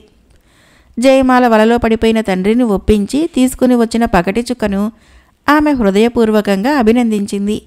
ప్రేమగా నుదుటి మీద ముద్దు పెట్టుకున్నది. రేచుక్క, రేవతి నన్ను క్షమించు అని అడిగాడు. ఆమె మౌనం వహించింది. అతన్ని నిలువెల్లా పరిశీలనగా చూసింది. ఇప్పటికైనా గుర్తుపెట్టుకుని వచ్చారు, అదే 10,000 అన్నది. కొద్ది రోజులు హాయిగా గడిచిపోయాయి. రేచుక్క మనసులో కొత్త ఊహ మెదిలింది. అవంతిపుర రాజు ఖజానానే కొల్లగొట్టాలన్న సంకల్పం అతడికి కలిగింది. నాదా, ఆశకు మితం ఉండాలి. ఇప్పుడు మనకున్నది మన ఒక్క బిడ్డకు చాలకపోతుందా? ఒకవేళ చాలకపోతే వాణ్ణే సంపాదించుకోనివ్వండి. మీరు మరలా చిక్కుల్లో పడాలని ప్రయత్నిస్తున్నారు. మీ తలంపు నాకు సుతరాము ఇష్టం లేదు అన్నది రేవతి విచారంగా. పగటి చుక్క కూడా తండ్రికి ఎంతో హితబోధ చేశాడు. కానీ రేచుక్క తాను పట్టిన పట్టు వదల్లేదు. అత్యాశ అసలుకే ముప్పు కలిగిస్తుందని చెప్పినా అతడు వినలేదు. వారిద్దరి మాటల్ని పెడచెవిన పెట్టి ఆనాటి రాత్రే ఖజానాను దోచుకోవటానికి సరిగ్గా అర్ధరాత్రి సమయంలో బయలుదేరి వెళ్ళాడు. ఆ వెంటనే పగటి చుక్క తల్లితో, అమ్మా, నాన్న మనల్ని కాదని వెళ్ళాడు. ఏదైనా అపాయం సంభవించవచ్చునని నాకెందుకనో అనిపిస్తున్నది. అందువలన అనుసరించి నేను వెళ్ళి వస్తాను అని చెప్పి ఆమె అనుమతితో కావలసిన ఆయుధాలతో అతడు కూడా బయలుదేరాడు. సరిగ్గా ఖజానా వద్ద తండ్రి కొడుకులు కలుసుకున్నారు. రేచుక్క కొడుక్కు కొన్ని జాగ్రత్తలు చెప్పి కోశాగారానికి కన్నం వేసి లోపలికి చొరబడ్డాడు. అమూల్యమైన ఆభరణాల్ని కన్నం ద్వారా బయట ఉన్న కొడుక్కు అందించసాగాడు. పగటి చుక్క వాటిని అందుకుంటూ, తండ్రి ఇక చాలు, వెళ్దాం రండి, ఆలస్యము ప్రమాదము అని హెచ్చరిస్తున్నా రేచుక్క వినాశకాలము దాపురించినట్టుగా ఆ హెచ్చరికల్ని నిర్లక్ష్యం చేశాడు. ఇక్కడ పరిస్థితి ఇలా ఉండగా అక్కడ అంతఃపురంలో నిద్రిస్తున్న మహారాజుకు తన కోశాగారాన్ని ఎవరో దొంగిలించుకొని మొత్తాన్ని ఏనుగులపైకి ఎత్తించుకొని పోతున్నట్లు కల వచ్చింది. అతడు గబగబా 4 అంగరక్షకుల్ని పిలుచుకొని ఖజానా వద్దకు వచ్చాడు. తాళాలు తెరిపించాడు. రేచుక్క తన లోకంలో ఉండి వీరి రాకను గమనించలేదు. రాజు రేచుక్కను వెనక నుంచి చూశాడు. అతన్ని బంధించండి అని భటులను ఆజ్ఞాపించాడు. జరిగిన ప్రమాదాన్ని గ్రహించిన రేచుక్క గబగబా కన్నంలోకి దూరాడు. లోపల నుండి 4 భటులు అతడి కాళ్ళని పట్టుకుని లాగుతున్నారు. బయటి నుంచి పగటి చుక్క తల పట్టుకుని లాగబోయాడు. కానీ వీలు కాలేదు. అంతలో రేచుక్క, "కొడుకా, చిక్కానురా" అన్నాడు. క్షణంలో పరిస్థితి ప్రభావాన్ని అర్థం చేసుకున్నాడు పగటి చుక్క. వెంటనే ఒక చేత్తో తండ్రి తలను పట్టుకొని మరో చేత్తో మొల్లో నుంచి కత్తి తీసి తండ్రి తలను మెడవద్ద కోసి తలను మొండాన్నించి వేరుచేసి దుప్పట్లో చుట్టుకొని వాయువేగ మనోవేగాలతో ఇంటిని చేరాడు. దొంగల ధర్మాల్లో ఉదాత్తమైనది ఇది. దొంగతనం చేసే సందర్భంలో పరిస్థితులు విషమించడం జరిగినా ఎవరినీ చంపకూడదు, తాము చిక్కకూడదు. ప్రాణాలనైనా వదిలేయవచ్చును గాని వృత్తి రహస్యాల్ని, తమ జట్టులోని వార్ల రహస్యాల్ని మాత్రము బయట పెట్టకూడదు. పగటి చుక్కను చూసి రేవతికి గుండె ఆగినంత పనైంది. 10 రోజుల క్రిందట తండ్రిని తీసుకొచ్చాడు. ఈరోజు తండ్రి తలను కోసి తెచ్చాడు. రక్తంతో దుప్పటి తడిసిపోయింది. అమ్మా, వినాశకాలానికి విపరీతపు బుద్ధులు పుడతాయన్నది నిజం. ఆయుష్ నిండే తండ్రి గారికి ఈ బుద్ధి పుట్టింది. నువ్వు నన్ను మన్నించాలమ్మా అంటూ జరిగిందంతా చెప్పి, అమ్మా, నేను నా తండ్రి తలను నరికి తీసుకుని రాకపోతే వారు ఆయన్ని బంధించి మరణదండన విధించేవారు. పైగా కొడుకా, చిక్కాన్రా అన్న తండ్రిగారన్న మాటలు వారు విన్నారు. ఆయన శిక్షించిన తర్వాత కుమారుణ్ణైనా నా కోసము నీకోసం కూడా వస్తారు. మనకు అదే శిక్ష విధిస్తారు. ఇలాంటివి జరగకుండా వారు నాన్నగారిని గుర్తుపట్టకుండా ఉండటం కోసము ప్రధాన అంగమైన తలను నరికి తీసుకుని వచ్చాను. ఇదంతా మన కర్మ అనుకుందాము అన్నాడు పగటి చుక్క. తల్లి కుమారుడి వంక పిచ్చిగా చూసి నవ్వింది. రాజుగారు భటుల్ని అన్ని వైపులకు పంపారు. అయినా ఎవరూ పగటి చుక్కను పట్టుకోలేకపోయారు. ఉదయమే రాజు మంత్రి సామంతులతో, ప్రధాన రాజోద్యోగులతో అత్యవసర సమావేశం జరిపాడు. తలలేని దొంగ ముండాన్ని అక్కడ ఉంచారు. దొంగ ఎవరై ఉంటాడో చెప్పమని అందర్నీ అడిగారు. ఎవరూ చెప్పలేకపోయారు. మహారాజా, శిరస్సు ప్రధానాంగము. అది లేకుండా ఏ వ్యక్తినైనా గుర్తుపట్టడము కష్టము అన్నాడు మహామంత్రి. కొడుకా, చిక్కాన్రా అని దొంగ అరవగానే బయట ఉన్నవాడు అతడి తలను నరికి తీసుకుని పోయాడు. దీన్ని బట్టి ఆ తలను కొనిపోయినవాడు కొడుకే అయి ఉండాలి. అతన్ని పట్టుకోవటానికి మనం ప్రయత్నించాలి అన్నాడు మహారాజు వసంతసేనుడు. మహామంత్రి తనకు తోచిన ఉపాయం చెప్పాడు. మహారాజా, ఈ మొండాన్ని బండిపై పడుకోబెట్టి నగరమంతా ఊరేగిద్దాం. పెద్ద వీధుల్లోనేగాక సందుల్లోనూ బండిని తిప్పుదాం. అందరూ తప్పనిసరిగా చూసేటట్లు మేళతాళాలు పెట్టిద్దాము. టపాకాయలు, బాణాసంచా కాల్పిద్దాము. ఈ మొండాన్ని చూసి ఎవరైతే ఏడుస్తారో వారిని పట్టి బంధించి తీసుకుని రమ్మని కొందరు వేగుల వారిని రహస్యంగా ఊరేగింపులో కలిసిపోయి తిరగమని ఆదేశాలు ఇద్దాము అన్నాడు. వసంతసేనుడు అలాగే ఆజ్ఞలు జారీ చేశాడు.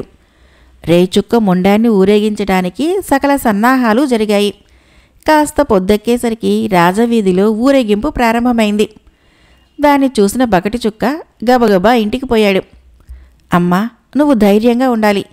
వారికి నీపైన అనుమానం రాకుండా నడుచుకోవాలి, ఏడవకూడదు అంటూ తల్లితో బండిలో తండ్రి శవం ఊరేగుతూ వస్తున్నదని, త్వరలో తమ సందులోకి కూడా వస్తుందని చెప్పాడు. నేనెంత బెగపట్టుకున్నా ఏడుపు ఆగదు. అయినా భర్త శవాన్ని చూసి ఏ స్త్రీ ఏడవకుండా ఉండగలదు అన్నది రేవతి. పగటి చుక్క అందుకు ఉపాయం ఆలోచించాడు. తల్లితో ఆ ఉపాయం చెప్పాడు. మేళ తాళాలతో ఊరేగింపు జోరుగా వస్తోంది. పగటి చుక్క, అతడి తల్లి దొమ్మరి వేషాలు వేసుకుని వారి వీధికి పక్కనున్న వీధిలోకి వెళ్లారు. రేచుక్క శవాన్ని ఊరేగిస్తున్న బండి ఆ వీధిలోకే తిరిగింది. పగటి చుక్క గబగబా వీధి పక్క ములగ చెట్టెక్కాడు. మునగాకు కోస్తున్నట్లే కోస్తూ తానే కొమ్మ విరుచుకొని దానితో పాటే చెట్టు క్రింద చెత్త కుప్పలో పడ్డాడు. కాళ్ళు చేతులతో గిలగిలా తన్నుకోసాగాడు. అతడి తల్లి అతడి మీద పడి, చెట్టంత కొడుకువి పోతున్నావంట్రోయ్, నాకింక దిక్కెవర్రోయ్ అంటూ కేకలతో పెడబొబ్బలతో పొర్లి పొర్లి ఏడవసాగింది.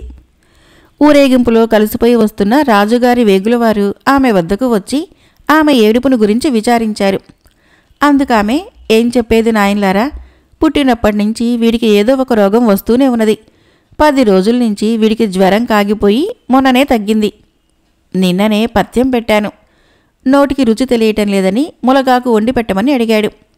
అలా చెట్టెక్కాడో లేదో ఇలా కొమ్మ విరిగి క్రింద పడ్డాడు.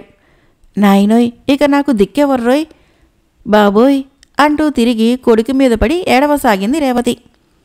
వారు రాజుగారికి చెప్పి నీకేదైనా సహాయం ఏర్పాటు చేస్తాము, విచారించకు అని ఆమెకు ధైర్యం చెప్పి ఊరేగింపులో కలిసి మరొక వీధిలోకి వెళ్లారు. ఊరేగింపు కనుమరుగు కాగానే పగటి చుక్క లేచి తల్లి భుజాలు పట్టుకొని నడవలేక నడుస్తున్నట్లు నటిస్తూ సందుమలుపు తిరగ్గానే చెరచెర నడిచి ఇంటికి చేరుకున్నాడు. క్షణం ఆలస్యం చేయకుండా మారువేషంలో దివాణానికి వెళ్ళాడు. అప్పుడు వసంతసేనుడు ఊరేగించి తెచ్చిన బండిలోని శవాన్ని, వేగులవారి మొహాల్ని మార్చి మార్చి చూస్తున్నాడు. వేగులవారు రాజుకు నమస్కరించి, అనుమానితులు ఎవరూ కనపడలేదు మహారాజా. కాకపోతే ఒక చోట ఒక ముసలిది తన కుమారుడు చెట్టెక్కిపడి తన్నుకుంటుంటే బోరున ఏడ్చింది. ఆమె కథ విని ఆమెకు మీ సహాయాన్ని మేము హామీ ఇచ్చాము అన్నారు.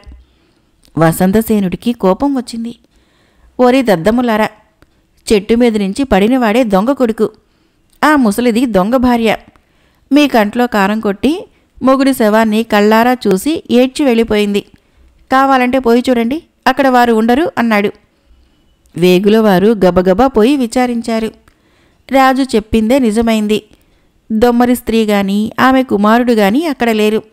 తిరిగి వచ్చి రాజు వద్ద తలలు వంచి నిలబడ్డారు.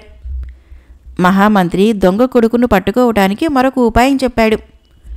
దొంగ కొడుకు తెలివి కలవాడని అర్థమవుతోంది. అందువలన అతడు ముండాన్ని దొంగిలించుకుని వెళ్ళి తలతోనన్నా కలుపుతాడు, లేదా తలను తెచ్చి ముండెంతో కలుపుతాడు. కనుక మనము ఆ సందర్భంలో అతన్ని బంధించే ఏర్పాటు చేయవచ్చు అన్నాడు. వసంతసేనుడి ముఖము సంతోషంతో మెరిసింది. మహామంత్రి మళ్లీ చెప్పసాగాడు. 4 వీరులు ఈరోజు రాత్రి శ్మశానాన్ని కాపలా కాయాలి.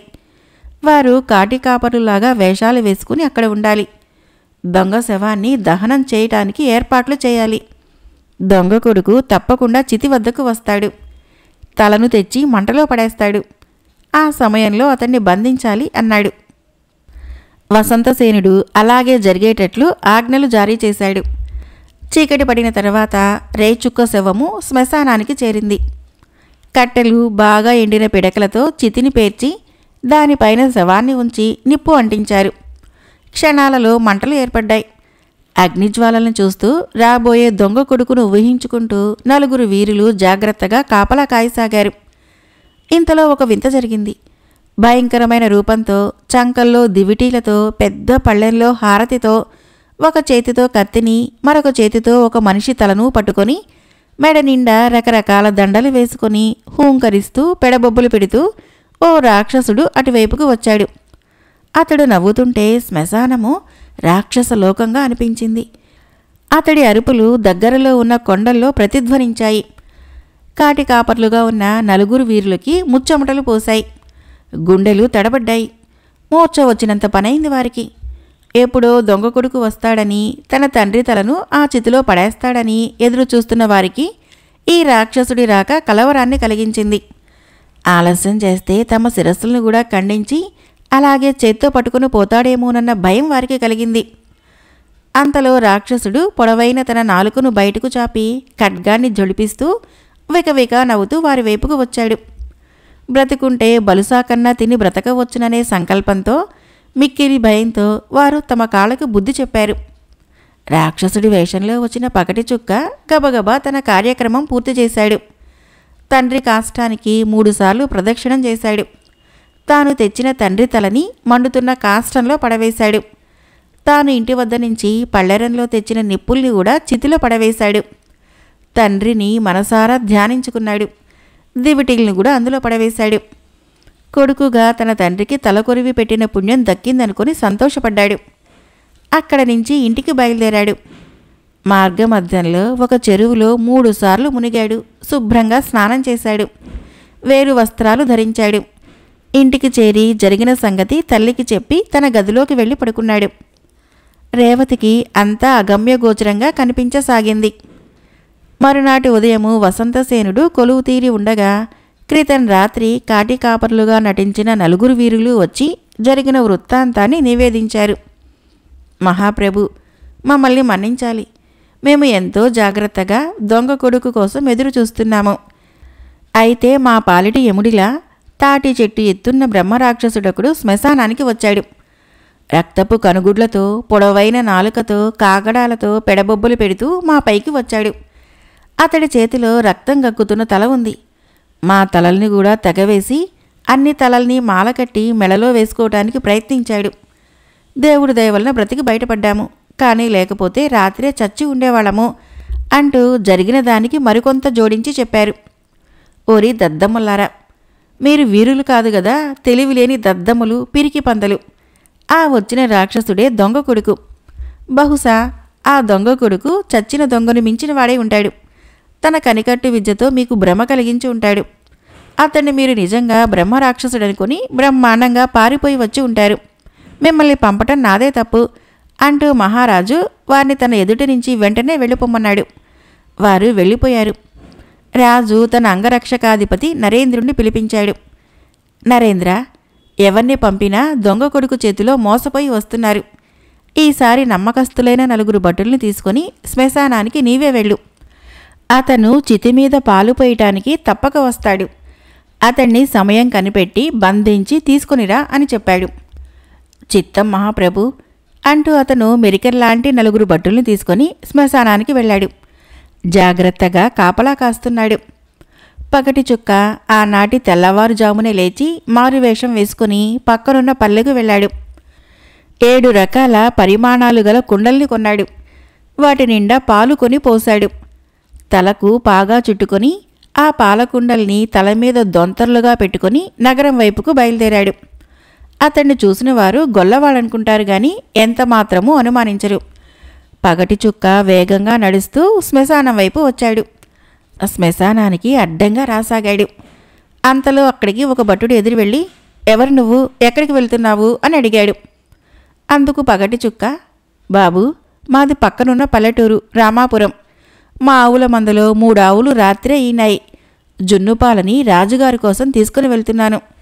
తొందరగా వెళ్లాలన్న ఉద్దేశంతో అడ్డదారినే వస్తున్నాను అంటూ ముందుకు రాసాగాడు. భటుడు, ఆగు, అందులో పాలని చూడాలి, కుండలు దింపు అన్నాడు. కానీ పగటి చుక్క 4 అడుగులు ముందుకు వేసి తన తండ్రి చితి వద్దకు వచ్చాడు. ఈ పాలని రాజుగారి కోసం తీసుకుని వెళ్తున్నాను, మీకందరికీ చూపనక్కర్లేదు అన్నాడు తలబిసురుగా. ఏం పొగరెక్కిందా? చెప్పేది నీకు కాదు, కుండలు దించు అంటూ వెంటబడ్డాడు భటుడు. వారిద్దరి కొట్లాటలో సమయం చూసి మోకాలు మెలితిరిగి క్రింద పడినట్లు పడి 7 కుండలు చితిలో పడి బ్రద్దలయ్యేటట్లు వెల్లికిలా పడ్డాడు. అతడి ఆశయం నెరవేరింది. కుండల్లోని పాలు చితిలో పడి చితి మంటలు ఆరాయి. పగటి చుక్క గబగబా దుమ్ము దులుపుకొని లేచి, రాజుగారి కోసం తీసుకుని వెళ్తున్న బంగారం లాంటి జున్నుపాలని బూడిదపాలు చేశావు. చూడు ఏం చేస్తానో. ఇప్పుడే పోయి రాజుగారికి ఇదంతా చెప్తాను. పల్లెటూరి వాడినని ఇంత అవమానం చేస్తావా అంటూ రుసరుసలాడుతూ వెళ్ళిపోయాడు. రాజుగారి అంగరక్షకాధిపతి నరేంద్రుడు నిజంగా గొల్లవాడు. రాజుగారికి జున్నుపాలు పోయిన సంగతి మనవి చేస్తే తమను కోప్పడతారని భయపడ్డాడు. వెళుతున్న గొల్లవాణ్ణి ఆపి 10 వరహాలు వాడి చేతికిచ్చి, ఒరే అబ్బి, జరిగిందేదో జరిగింది. రాజుగారి దగ్గరికి వెళ్ళకు, నీకు పుణ్యం ఉంటుంది. మీ ఊరే వెళ్ళు. జున్నుపాలు రేపు దివాణానికి తీసుకునిరా. నేను దగ్గరుండి రాజుగారికి వాటిని ఇప్పించి నీకు మంచి బహుమానం ఇప్పిస్తాను అని వాడిని బుజ్జగించి వెనక్కి పంపాడు. పగటి చుక్క వెనక్కి తిరిగిపోయినట్లే పోయి మరొక మార్గాన తన ఇంటికి చేరుకున్నాడు. నరేంద్రుడు తన భటులతో సాయంత్రం వరకు దొంగ కొడుకు కోసం చూశాడు. అతను రాలేదు. ఇక రాడులే అనుకుని సరాసరి రాజు దగ్గరికి వెళ్ళాడు. వృధాగా కూర్చున్న మహారాజా, దొంగ కొడుకు ఆ ప్రాంతానికే రాలేదు అన్నాడు. మరి చితి మండుతూనే ఉన్నదా అని అడిగాడు మహారాజు. లేదు ప్రభు, అది ఆరిపోయింది అంటూ గొల్లవాడు రావటము, వాడితో భటుడు తగాదా పడటము, కుండలు పగిలి పాలు చితిమీద పడి అది ఆరిపోవటము వివరించాడు. ఆ తర్వాత ఆ గొల్లవాడిని నేను తిట్టి పంపాను ప్రభు. వాడు రేపొద్దుట తమకు మరిన్ని జున్నుపాలు తెచ్చేలా ఏర్పాటు చేశాను ప్రభు విన్నవించుకున్నాడు నరేంద్రుడు. మహారాజు పకపకా నవ్వి, ఈ వ్యవహారంతో నా రాజ్యంలో నా దగ్గర పనిచేసే వారిలో ఎందరూ దద్దమ్ములు ఉన్నారో రోజురోజుకు అర్థమవుతుంది. ఆ గొల్లవాడే దొంగ కొడుకు. తన పని తాను చేసుకుని పోయాడు. మిమ్మల్ని బోల్తా కొట్టించాడు. మీరు మోసపోయారు అన్నాడు. ఇక మామూలు వాళ్ళని పంపించి ప్రయోజనం లేదనుకున్నాడు మహారాజు. ఈసారి సేనాధిపతి వీరసింహుణ్ణి పిలిపించాడు. సేనాపతి, తమరు ఈ రాత్రి దొంగ చితి మీద మంచం వేసుకొని మీ చుట్టూ గుడారం వేసుకొని జాగ్రత్తగా ఉండండి. చితిలో ఎముకల్ని ఏరుకొని పోవటానికి దొంగ కొడుకు తప్పకుండా వస్తాడు. అలా వచ్చినప్పుడు అతన్ని బంధించి మా వద్దకు తీసుకుని రండి. మిమ్మల్ని మేము తగిరీతిన సన్మానిస్తాము అన్నాడు. చిత్తం మహాప్రభు అంటూ బయలుదేరాడు వీరసింహుడు. మహారాజుతో సరేనన్నాడే గాని ఒంటరిగా శ్మశానంలో ఆ రాత్రి గడపటానికి వీరసింహుడు భయపడ్డాడు. అయినా రాజాజ్ఞను ధిక్కరించలేక చితిమీద మంచం వేయించుకొని దాని చుట్టూ డేరా దింపించాడు. 20 మంది సాయుధ సైనికుల్ని శ్మశానం చుట్టూ కాపలా ఉంచుకున్నాడు. కళ్లల్లో వత్తులు వేసుకొని దొంగ కొడుకు కోసం ఎదురు చూడసాగారు. వాడు ఎప్పుడు వస్తాడా, వాడిని ఎప్పుడు బంధిద్దామా అని ఉవ్విళ్ళూరసాగారు. అనుమానితులు ఎవరు కనపడినా వారిని తన వద్దకు కొనిరమ్మని డేరాలో పడుకున్నాడు.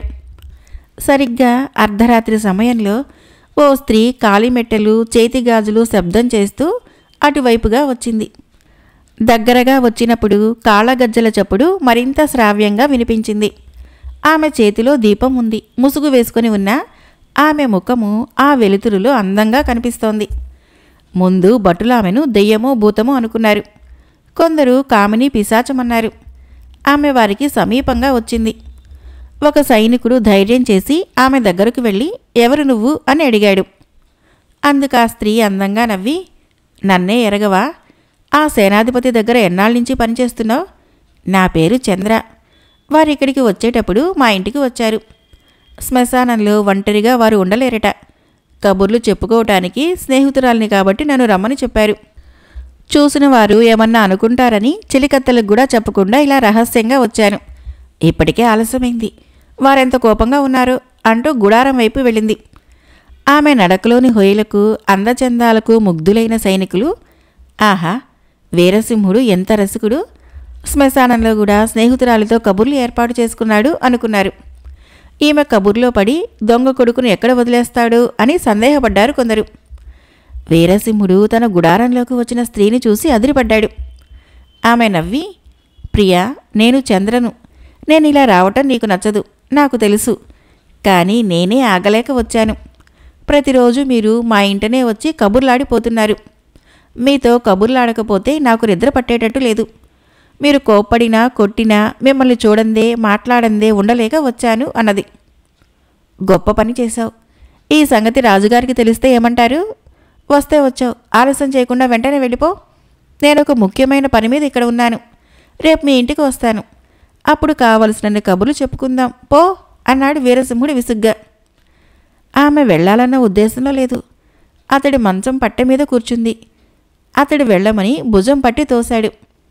ఆమె ముందుకు పడింది. అయినా తిరిగి లేచి మంచం మీద కూర్చుంది. గొడవ చేయకుండా వెంటనే వెళ్ళిపో చంద్ర అన్నాడు అతను.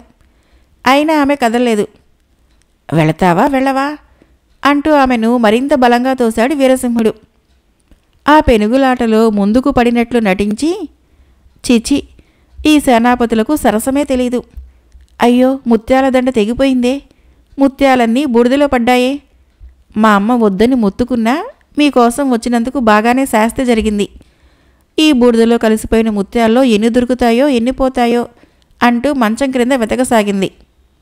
పోతే పోని, నీకు మరో ముత్యాల దండ చేయిస్తాను, ముందిక్కడి నుంచి కదులు అన్నాడతను. ఆమె కొన్నింటిని ఏరి చెంగుకు కట్టుకొని, మగవాళ్ళని, అందున నీలాంటి వాళ్ళని నమ్మటం నాదే బుద్ధి తక్కువ. చిచి, సరసం తెలియని మనిషి అంటూ రుసరుసలాడుతూ గుడారం నుంచి బయటపడి విసురుగా వెళ్ళిపోయింది. సైనికులు ఆమె పోతున్న వైపే అలాగే చూస్తూ ఉండిపోయారు. రాత్రంతా దొంగ కొడుకు కోసం చూసి వీరసింహుడికి కళ్ళు పీక్కుపోయాయి. సైనికుల్ని మాత్రము శ్మశానంలో ఉంచి తాను రాజుగారి దగ్గరకు బయలుదేరాడు. దారిలో చంద్ర ఇంటి వద్దకు రాగానే ఆమెను చూడాలనిపించి లోపలికి వెళ్ళాడు. చంద్ర అంత పొద్దున్నే అతడు రావటం చూసి ఆశ్చర్యపోయింది. రాత్రి నీతో అంత కఠినంగా మాట్లాడినందుకు కోపం వచ్చిందా అని అడిగాడు ఆమెని. ఏ రాత్రి అని అడిగింది చంద్ర. వీరసింహుడు వివరించి అడిగాడు. అందుకు చంద్ర, మీకేమన్నా మతిపోయిందా? నేనేమిటి, శ్మశానానికి రావటం ఏమిటి అని బుగ్గలు నొక్కుంది. అతడికి నిజంగానే మతిపోయింది. సరాసరి వెళ్ళి మహారాజుని కలుసుకున్నాడు. మహారాజా, దొంగ కొడుకు రాలేదు. సైనికుల్ని అక్కడే ఉంచి మీ ఆజ్ఞ కోసం వచ్చాను అన్నాడు. మరెవరన్నా వచ్చారా అడిగాడు రాజు. కొంచెంసేపు తటపటాయించి జరిగింది జరిగినట్లు చెప్పి తన స్నేహితురాలు శ్మశానానికి రావటాన్ని క్షమించమని అడిగాడు. వీరసింహ, నువ్వు కూడా మామూలు వ్యక్తిలాగే ప్రవర్తించావు. చంద్రవేషంలో వచ్చినవాడే దొంగ కొడుకు. ముత్యాల పేరుతో తన తండ్రి అస్థికల్ని అతడు నాజుగ్గా ఏరుకుని పోయాడు అన్నాడు మహారాజు. వీరసింహుడికి తానెంత బాధ్యతారహితంగా ప్రవర్తించింది అర్థమైంది. మహారాజు అతన్ని వెళ్ళిపోమని మహామంత్రిని పిలిపించాడు. మహామంత్రి, దొంగ కొడుకు తర్వాత కార్యక్రమాన్ని కూడా ముగించవచ్చు. ఏ చెరువులోనో తండ్రి అస్థికల్ని కలిపి కాకులకు పిండాకుడు కూడా వేస్తాడు. మీరు స్వయంగా బాధ్యత వహించండి. అతన్ని కనిపెట్టి బంధించండి. ఈ సమస్యకు పరిష్కార మార్గాన్ని కనుక్కోండి అన్నాడు. నా సాయశక్తిలా ప్రయత్నిస్తాను మహారాజా అంటూ మహామంత్రి సెలవు తీసుకుని వెళ్ళిపోయాడు. పగటి చుక్క ఆనాటి రాత్రి శ్మశానంలో ఏరి తెచ్చిన తన తండ్రి అస్థికల్ని కష్టపడి పొడుంగా చేశాడు. ఆ తర్వాత మెత్తగా నూరి బూడిద చేశాడు. ఆ బూడిదను నీళ్లల్లో కలిపాడు. సిద్ధంగా ఉంచుకున్నాడు. తెల్లవారుజామునే లేచి తల్లికి చెప్పవలసింది చెప్పాడు. రేవతి మారువేషాన్ని ధరించి ముందుకు వెళ్ళిపోయింది. సూర్యోదయం కాగానే తండ్రి అస్థికుల బూడిద నీళ్లను దేహానికి పూసుకున్నాడు పగటి చుక్క. మెడలో పూసల దండలు వేసుకున్నాడు. జుట్టు విరబోసుకున్నాడు. నడుం చుట్టూ చింపిరి గుడ్డలు కట్టుకున్నాడు. శరీరంలో అక్కడక్కడ గాయాలు ఏర్పరుచుకున్నాడు. వెర్రివాడిలాగా గంతులేస్తూ బారెడు పొద్దెక్కేటప్పటికి కోట బయటకు వచ్చాడు. ఒక చెరువు దగ్గర ఆగాడు. అతడి కంటే ముందే అక్కడికి వెళ్ళిన రేవతి ఒడ్డున 3 రాళ్లను ఒక చోట చేర్చి పొయ్యిగా మార్చింది. అందులో కట్టెలు పెట్టి మంట చేసింది. పొయ్యి మీద మట్టిగుండతో అన్నం వండసాగింది. పగటి చుక్క గంతులు వేస్తూ చెరువు చుట్టూ 3 సార్లు ప్రదక్షిణం చేశాడు. వెర్రివాడిలాగా ఈకిలిస్తూ సకిలిస్తూ లోపల మెట్ల మీద పరిగెత్తసాగాడు. చుట్టూ మారువేషాల్లో ఉన్న రాజభటుల్ని గమనించాడు. ఇంతలో అతడి తల్లి అన్నం వండి ఆరటానికి అన్నట్లు విస్తట్లో వడ్డించింది.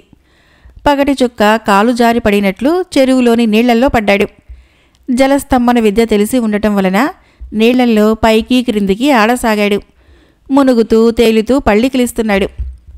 అయ్యో, నా కొడుకు వెర్రిమాలోకం మునిగిపోతున్నాడు, రక్షించండి రక్షించండి అంటూ ఆమె మనసులో భర్తను తలుచుకొని కేకలు పెట్టసాగింది. గొల్లున ఏడవసాగింది. దిక్కులేని వాణ్ణి చేసిపోతున్నావట్రా అయ్యో అంటూ గుండెలు బాదుకోసాగింది. కావలి భటులు ఆమె ఆక్రందన భరించలేకపోయారు. 2 భటులు చెరువులోకి దూకారు. అతన్ని ఒడ్డుకు చేర్చాలనుకున్నారు. కానీ పగటి చుక్క తండ్రి అస్థికుల బూడిద చేసుకుని ఒంటి మీద నిండా పూసుకొని ఉండటం వలన అదంతా పోయేలాగా శుభ్రంగా దేహాన్ని రుద్ది కడుక్కొని 10 క్షణాల తర్వాత చెరువులో ఒక మూలగా తేలాడు. కావలివారు అతన్ని పట్టుకొని చెరువు ఒడ్డుకు ఈడ్చుకొని వచ్చారు. అతడు త్రాగిన నీళ్లు బయటికి రావాలని కాళ్ళు పట్టుకొని గిరగిరా తిప్పి అతన్ని నేల మీద పడుకోబెట్టారు. పగటి చుక్క కళ్ళు తెరిచి చూశాడు. రేవతి అతడి దగ్గరికి వచ్చింది. అంతలో ఆరబెట్టిన అన్నాన్ని కాకులు తినిపోయాయి. శోష వస్తుంది, అన్నం తినరా బాబు అని అడిగింది. అతను వెర్రెక్కిన వాడిలా తల్లి జుట్టు పట్టుకొని, కాకులు తిన్నకూడు నన్ను తినమంటావా రాక్షసి చావు అంటూ ఆమెను అటూ ఇటూ ఊపాడు. నోటికొచ్చినట్లు తిట్టసాగాడు. ఆమె అతడి చేతిలో నుంచి జుట్టు విడిపించుకొని పెద్దగా ఏడుస్తూ నేల మీద పడుకొని అటూ ఇటూ దొర్లుతూ ఈ కొడుకు చేత తిట్టించుకొని కొట్టించుకొని బ్రతకడం కంటే చావటం మేలని చేతి గాజుల్ని ఒక చేత్తో ఇంకొక చేత్తో తట్టి పగలగొట్టుకొని మెడలోని మంగళసూత్రాన్ని తెంపి చెరువులో పారేసి చిచి ఈ బ్రతుకు అనవసరం అంటూ అమాంతం చెరువులోకి దూకింది. వెర్రివాడు పళ్ళికిలించాడు, చప్పట్లు కొట్టాడు. అయ్యో, ఈ దొమ్మరి స్త్రీ చనిపోతున్నదే, పాపం చుట్టుకుంటుందేమోనని భటులు చెరువులో దూకి ఆమెను రక్షించి ఒడ్డుకు చేర్చారు. అందరి వంక సిగ్గుపడుతూ చూసి ఎటో వెళ్ళిపోయింది రేవతి. పగటి చుక్క వెర్రివాడిలా అక్కడున్న బూడిదను ఒంటికి పూసుకొని మరిన్ని చింపిరి గుడ్డల్ని ఒంటికి చుట్టుకొని మరో గడియ కాలం అక్కడే ఈకిలిస్తూ సకిలిస్తూ తిరిగి తర్వాత వెళ్ళిపోయాడు. మధ్యాహ్నానికి మహామంత్రి పర్యవేక్షణకు అక్కడికి వచ్చాడు. అన్నం మెతుకుల్ని, గాజుల ముక్కల్ని, కుండ పెంకుల్ని చూసి అనుమానంతో కావలివారిని అవన్నీ అక్కడికి ఎలా వచ్చాయని అడిగాడు. అందుకు కావలివారు నవ్వి, అదంతా వెర్రి కొడుకు పిచ్చుతల్లుల తమాషా అంటూ జరిగిందంతా చెప్పారు. ఒరేయ్, వాడు కాదురా వెర్రివాడు, మీరే చేజిక్కిన దొంగను చేతిలారా వదిలేశారు అంటూ నీరసంగా చెట్టు క్రింద కట్టబడిన అరుగు మీద చతికిలి పడ్డాడు. ఆ తర్వాత మహారాజు వద్దకు వెళ్ళి మన్నించమని కోరి జరిగిందంతా చెప్పాడు మహామంత్రి. అందుకు వసంతసేనుడు, జరిగిందేదో జరిగిపోయింది. వాడి వాలకం చూస్తుంటే 16వ రోజున బ్రాహ్మణులందరికీ దానధర్మాలు విందు వినోదాలు చేసేటట్లున్నాడు. రాజధానిలోని బ్రాహ్మణుల్ని గుంపులుగా చేరనీయకండి. వారి రాకపోకలపైన ఒక కన్ను వేసి ఉంచండి. మరోసారి ప్రయత్నించండి అన్నాడు. మహామంత్రి నీరసంగానే బయటికి వచ్చాడు. 16వ రోజు పగటి చుక్క చీకటి పడేంత వరకు ఆగాడు. ఆ తర్వాత ఒక్కొక్క సత్రానికి వెళ్ళాడు. ఎవరైనా పరదేశీయులు కనిపించకపోతారా అని చూడసాగాడు. చివరికి ఒక సత్రంలో కాశీ బ్రాహ్మణులు కొందరు కనిపించారు. పగటి చుక్క వారి పెద్దతో మాట్లాడాడు. ఆ తర్వాత ఒక్కొక్కరినిగా వారికి సందులు అంతుపట్టనీయకుండా తీసుకునిపోయి ఇంటికి చేర్చాడు. అంతకు ముందే సిద్ధం చేసి ఉంచిన వంటకాల్ని వారికి వడ్డించాడు. నూతన వస్త్రాల్ని బహూకరించాడు. తీపి పదార్థాలని పండ్లని ఇచ్చాడు. బంగారు ఉంగరాల్ని కడియాల్ని వారికి దానం చేశాడు. మరలా ఒక్కొక్కరినిగా అదే విధంగా తిరిగి తీసుకుని వచ్చి సత్రంలో వదిలేశాడు. వారు హాయిగా నిద్రపోయారు. సత్రం యజమాని ఉదయమే బ్రాహ్మణులు చూసి ఆశ్చర్యపోయాడు. రాత్రి వచ్చేటప్పుడు ఊగులాడుతూ ఉన్నారు, ఇప్పుడేమో వినాయకుల్లాగా దగదగలాడుతున్నారు. ఏం జరిగి ఉంటుంది అని విచారణ చేశాడు. తర్వాత రాజుగారికి ఆ సమాచారము విన్నవించాడు. మహారాజు ఆ బ్రాహ్మణ పెద్దను పిలిపించి అడిగాడు, మహాప్రభు, అవంతిపురంలో మీ అంతటి ధర్మదాతలు లేరనుకున్నాము. కానీ గత రాత్రి ఒక సంపన్న యువకుడు మమ్మల్ని బ్రహ్మాండంగా సంతృప్తిపరిచి తన తండ్రి ఆత్మకు శాంతి చేసుకున్నాడు అన్నాడు ఆ పెద్ద. వసంతసేనుడు ఆ సంపన్న యువకుడి పేరు చెప్పమన్నాడు. బ్రాహ్మణ పెద్ద అతని పేరు గాని అతని మేడ గాని తమకు తెలియదన్నాడు. అతన్ని పంపేసి రాజు ఆలోచనలో పడ్డాడు. భవతి భిక్షాందేహి అన్న పిలుపు విని భిక్ష వేయటానికి వీధిలోకి వచ్చింది మీనాక్షమ్మ. కాశీ కావడి వేసుకుని నుదుటి నిండా విభూది రేఖలు నిలువెల్లా కాషాయాంబరాలు ధరించి ఒక సాధువు నిలబడి ఉన్నాడు. అతడి మొహంలోకి పరిశీలనగా చూసి కుడి చెవి క్రింద కందికాయంత పుట్టుమచ్చను చూసి మీనాక్షమ్మకి అనుమానం కలిగింది, ఆశ్చర్యము కలిగింది. వెంటనే ఇంట్లోకి పోయి కుమార్తె చంద్రికను పిలిచి గుసగుసలాడింది. ఆమె చేతికి భిక్షనిచ్చి బయటికి పంపింది. చంద్రిక సాధువును చూస్తూనే తన్మయత్వం చెంది, అమ్మా, మీ అల్లుడే అంటూ కేకపెట్టి సాధువు కాళ్ళ మీద పడింది. సాధువు ఆశ్చర్యపోతూ, అమ్మా, మీరెవరు అని అడిగాడు. నన్నింకా పరీక్షిస్తున్నారా? నేను మీ దాన్ని కాదా? నేను చంద్రికను, మీ భార్యను అన్నది ఆనంద బాష్పాలతో అతని కాళ్ళను తడిపేస్తూ. నా భార్య చంద్రిక వేరు, ఆమె పేదపిల్ల. కృష్ణాపురంలో పురోహితుడు సుందర్రామయ్య కుమార్తె. మీరెవరో నాకు తెలియటం లేదు అన్నాడు సాధువు. అంతలో మీనాక్షమ్మ కూడా బయటికి వచ్చింది. అల్లుడు, నువ్వు మాకు అల్లుడివే. మీ మామగారు రాజపురోహితులయ్యారు. మేము కృష్ణాపురం నుంచి ఈ అవంతిపురానికి వచ్చేశాం. 10 ఏళ్ల పిల్లగా ఉన్నప్పుడు నీవు మా అమ్మాయిని చేసుకున్నావు. అలిగి దేశాంతరాలకి వెళ్ళావు. అప్పుడే 7 ఏళ్ళు అయిపోయాయి. చంద్రిక బాగా ఎదిగిపోయింది. అందువలనే గుర్తుపట్టలేకపోయావు. రారా లోపలికి అంటూ అతన్ని తొందర పెట్టింది. అటు ఇటు చూసి అల్లుడికి దిష్టి తీసి లోపలికి తీసుకుని పోయింది. చంద్రిక సంబరానికి అంతులేదు. ఆ తర్వాత అతడికి అభ్యంగన స్నానాలు చేయించి విందు భోజనాలు తినిపించి విశ్రాంతికి ఏర్పాట్లు చేశారు. చంద్రిక అతడికి ఎన్నో కబుర్లు చెప్పింది. మధ్యాహ్నం దాటిన తర్వాత సుందర్రామయ్య ఇంటికి వచ్చాడు. ఇంతకాలానికి అల్లుడు కంటబడినందుకు అతడెంతో సంతోషించాడు. ఆ పగలు గడిచిపోయింది. రాత్రి భోజనాలైన తర్వాత సుందర్రామయ్య బయటకు బయలుదేరుతూ ఉంటే మామతో పాటు అల్లుడు రామశర్మ కూడా బయలుదేరాడు. అల్లుడు, నేనొక రాజకార్యంగా బయటకు వెళ్తున్నాను. ఇన్నాళ్లుగా ఎక్కడెక్కడో తిరిగి ఇంటికి వచ్చావు, విశ్రాంతి తీసుకో అన్నాడు మామ. నాకు ఇంట్లో ఏమీ తోచటం లేదు, మీతో వస్తాను. నగరంలోని విశేషాలు చూడాలని ఉన్నది అన్నాడు అల్లుడు. సుందర్రామయ్య అల్లుడికి నచ్చచెప్పాలని ప్రయత్నించినా అతడు అంగీకరించకపోయేటప్పటికీ రేచుక్క కోసాగారంలో దొంగతనం చేయటం దగ్గర నుంచి అప్పటి వరకు జరిగిన సంఘటనలను చెప్పాడు. ఆ తర్వాత తాను బయటికి వెళ్తున్న రహస్యం కూడా చెప్పాడు. సరే పద మామ పోదాము అంటూ మామ అల్లుళ్ళు బయలుదేరారు. అదేమిటి ఇదేమిటి అని ఏమీ తెలియని వాడిలాగా అల్లుడు అడుగుతూ ఉంటే మామ ఓపిగ్గా జవాబులు చెప్పసాగాడు.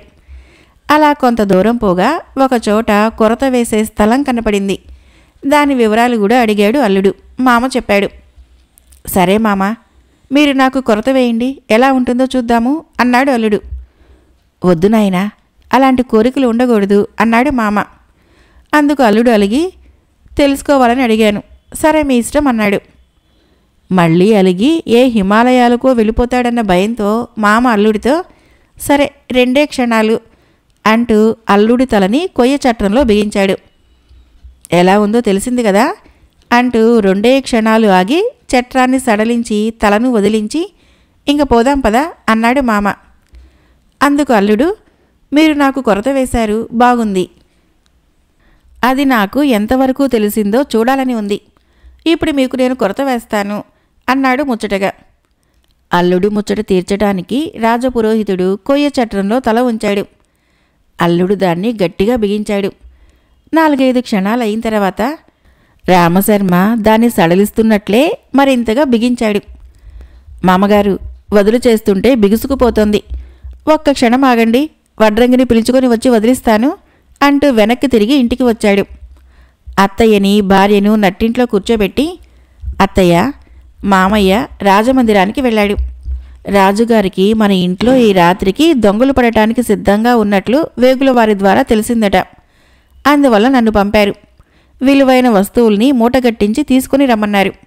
ఈ మూటని మామగారు రాజుగారి కోసాగారంలో భద్రపరుస్తారట. దొంగల బెడద తీరగానే తిరిగి తెచ్చుకోవచ్చునన్నారు అంటూ వారి చెవుల్లో గుసగుసలాడాడు. వారిద్దరూ గబగబా ఇంట్లో ఉన్న అమూల్య ఆభరణాలతో పాటు తమ ఒంటి మీద నగల్ని కూడా ఒలిచి మూటగట్టి రామశర్మ చేతికి ఇచ్చారు. ఇప్పుడే వస్తానత్తయ్య అంటూ నగల మూటతో చీకట్లో కలిసిపోయాడు అల్లుడి వేషంలో వచ్చిన పగటి చుక్క. అమ్మా, అయ్యా అంటూ మూలుగుతూ ఉన్న సుందరరామయ్యని గస్తీ తిరుగుతూ అటువైపుకు వచ్చిన రాజభటులు కొరత నుంచి విడిపించారు. రాజభటుల వలన జరిగిందేమిటో గ్రహించాడు వసంతసేనుడు. అతనిలోని రాజసము ఒక్కసారిగా అభిమానంతో బుసలు కొట్టింది. ఎలాగైనా సరే ఆ దొంగ వెధవను పట్టి తీరాలి, అందుకు తానే స్వయంగా పూనుకోవాలి అనుకున్నాడు. ఊరంతా మాటుమణిగిన తర్వాత ఒంటరిగా మారువేషంలో బయలుదేరాడు. నగరమంతా కాలినడకనే తిరగసాగాడు. తనకు అవకాశం రాగలదని, దొంగ కొడుకు ఎక్కడో ఒకచోట తనకు తారసపడగలడని అతను నమ్మాడు. అలా తిరిగి తిరిగి నగరం బయటకు వచ్చాడు. ఊరికి ఉత్తరంగా చెరువుకు అవతలగా ఒక పందిరి, అందులో వెలుగుతున్న దీపము, ఒక మానవాకారము లీలగా కనిపించాయి. మహారాజుకి ఆ దృశ్యం వింతగా కనిపించింది. ఆ పందిరి ఉన్న స్థలము శ్మశానము. దాదాపు అర్ధరాత్రి కావస్తోంది. గబగబా నడిచి అక్కడికి చేరాడు. ఆ పందిట్లో ఒక యువకుడు గాడి పొయ్యి పెట్టి దానిమీద కళాయి, పెనం లాంటివి పెట్టి చక్కటి తినుబండారాలు వండుతున్నాడు. అంతటి దూరాన్నించే వంటకాల కమ్మదనము మహారాజుకు సోకి లొట్టలు వేయవలసి వచ్చింది. మహారాజు పందిట్లోకి వెళ్ళాడు. ఆ యువకుడు గబగబా ఒక అరటి ఆకు పరిచి అందులో అన్ని రకాలు ఒక్కొక్కటి వడ్డించాడు. మహారాజు తింటూ సంభాషణ ప్రారంభించాడు. తనకు కావలసిన వివరాలు ఒక్కొక్కటి అడిగాడు. అందుకు ఆ యువకుడు తాను పేదవాడినని, తన పేరు రంగయ్య శెట్టి అని, కూటి కోసము కోటి తిప్పలు అని, అందువలనే అర్ధరాత్రి అలా శ్మశానంలో కష్టపడవలసి వస్తుందని చెప్పాడు. చూడు రంగయ్య, నీకు ఎంతో లాభసాటిగా ఉంటే తప్ప ఇంత కష్టపడవని నా ఉద్దేశం. అయినా ఇక్కడికి తినటానికి ఎవరొస్తారు? నీకు వాళ్ళు ఇచ్చేది ఏం గిట్టుబాటవుతుంది అని అడిగాడు మారువేషంలో ఉన్న మహారాజు. అందుకు ఆ యువక శెట్టి అటూ ఇటూ చూసి, బాబు, మీరెవరో పెద్ద మనుషులుగా ఉన్నారు, మీ దగ్గర దాపరికం ఎందుకు? చేస్తున్న పాపము చెప్పుకుంటే పోతుంది. ఇక్కడికి కొత్తవారెవరూ రారు బాబు. ఒక దొంగ ప్రతిరోజు తన అనుచరులతో ఇక్కడికి వస్తాడు. వారందరూ శుభ్రంగా ఆవురావురుమంటూ నేను పెట్టినవి తింటారు. నాకు మంచి మంచి బహుమానాలు ఇస్తారు. బాబు, తప్పుంటే క్షమించండి అన్నాడు. మహారాజు అరటి ఆకులోని పదార్థాలని భోంచేసి నీళ్లు తాగి తేయించుతూ ఆ యువకుడి చేతికి 5 వరహాలు అందించి, అది సరే రంగయ్య, ఆ దొంగ నీకు మంచి మంచి బహుమానాలు ఇచ్చాడన్నావు కదా, ఏమిటవి అని అడిగాడు. అవన్నీ అడక్కండి బాబు, మీకు పుణ్యం ఉంటుంది. నా మానాన నన్ను పోనివ్వండి. ఇప్పటికే నోరు జారి దొంగ విషయం చెప్పాను. ఇక ఆ బహుమానాన్ని మీకు చూపించినట్లు కూడా తెలిసిందో ఆ దొంగ నన్ను నరికి పారేస్తాడు అంటూ భయపడుతూ చెప్పాడు శెట్టి. మహారాజు ఎలాగైనా ఆ బహుమానాన్ని చూడాలనుకున్నాడు. ఆ యువకుడి చేతిలో మరొక 10 వరహాలు ఉంచి ఎవరికీ తెలియనీనని చూపమని అడిగాడు. ఆ యువకుడు బొడ్లో దోపుకున్న 2 హారాల్ని తీసి మహారాజుకు చూపించాడు. వాటిని చూడగానే మహారాజుకు మతిపోయింది. కోపంతో మొహం ఎర్రబడింది. అవి మరేవో కాదు, కోశాగారాన్నించి ఆనాడు రేచుక్క దొంగిలించిన నగల్లోనివే. మహారాజుకి సంశయం తీరిపోయింది. వెంటనే ఒక నిర్ణయానికి వచ్చి శెట్టికి తన రాజముద్రికను చూపించి ఆ నగలు ఎక్కడివో వివరంగా చెప్పాడు. రంగయ్య అమాంతము మహారాజు కాళ్ళకు చుట్టుకొనిపోయాడు. ప్రభు, నన్ను క్షమించండి, రక్షించండి. తెలియక వీటిని తీసుకున్నాను. తెలియక పొట్టకూటి కోసము కక్కుర్తుపడి వెధవ పని చేశాను. ఇప్పుడే ఈ పందిరి పీకేసి నా దాన్ని నేను పోతాను. నన్ను క్షమించండి ప్రభు, శిక్షించకండి ప్రభు అంటూ గోలపెట్టాడు. నువ్వు భయపడకు రంగయ్య, నేను చెప్పినట్లు చెయ్యి అంటూ మహారాజు వివరంగా అతడితో తన పథకం చెప్పాడు. శెట్టి అందుకు సరేనన్నాడు. పథకం ప్రకారము మహారాజు పందిరికి వెనక పక్కగా ఉన్న తడికె వెనక దాక్కోవాలి. దొంగలు వచ్చినప్పుడు పాలల్లో మత్తుమందు కలిపి శెట్టి వారికి అందించాలి. దొంగలు ఆ పాలు తాగి మైకంలో పడిపోయినప్పుడు వారిని వారి నాయకుడైన పగటి చుక్కతో సహా పట్టి బంధించాలి. మత్తుమందు నా దగ్గర లేదే అన్నాడు శెట్టి. నా దగ్గర ఉంది అంటూ రాజు అతడికి మందు పొట్లం అందించబోయాడు. ప్రభు, ఒక్క క్షణం ఆగండి. మందు కలిపే ముందే మనిద్దరము పాలు తాగుదాము అంటూ 2 గాజు పాత్రల్లో పాలు ప్రత్యేకంగా తీసిపెట్టాడు. మహారాజు తానే స్వయంగా పొయ్యి మీద కళాయిలో కాగుతున్న పాలల్లో పొట్లం విప్పి మత్తుమందు కలిపేశాడు. అయితే అదే క్షణంలో రంగయ్య శెట్టి వేషంలో ఉన్న పగటి చుక్క ఒక గాజు పాత్రలోని పాలలో చిటికెడు పొడి రాల్చిన సంగతి మహారాజు గమనించలేదు.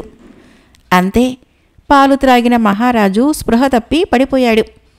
పగటి చుక్క రాజముద్రికను తీసి దొడ్లో దోపుకొని మహారాజును అక్కడే వదిలేసి వెళ్ళిపోయాడు.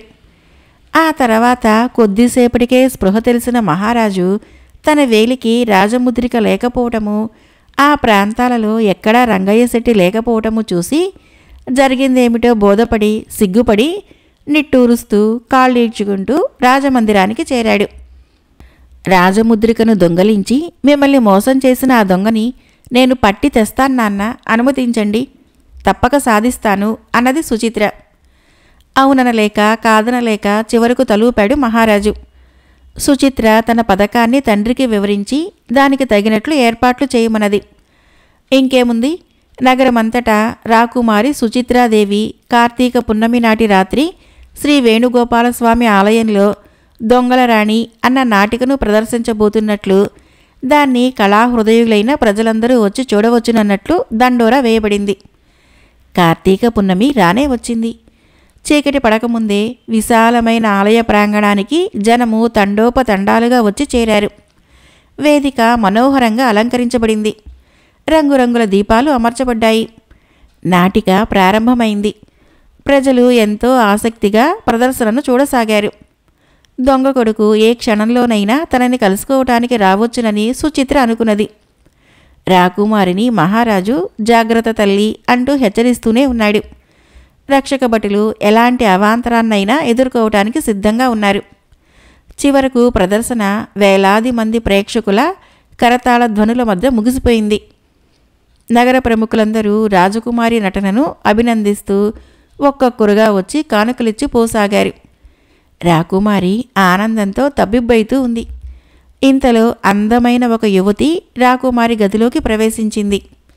అద్భుత నటనతో ఈ అవంతిపుర స్త్రీ జాతికే వన్నె తెచ్చిన నీకు జోహార్లు అంటూ ఒక పూమాలని మెడలో వేసింది. ధన్యురాల్ని అంది రాకుమారి. ఆ యువతి తాను దళవాయి అప్పన్నదొర కుమార్తెనని తనను తాను పరిచయం చేసుకున్నది. నాట్యమన్నా సంగీతమన్నా తనకు ప్రాణమని చెప్పుకున్నది.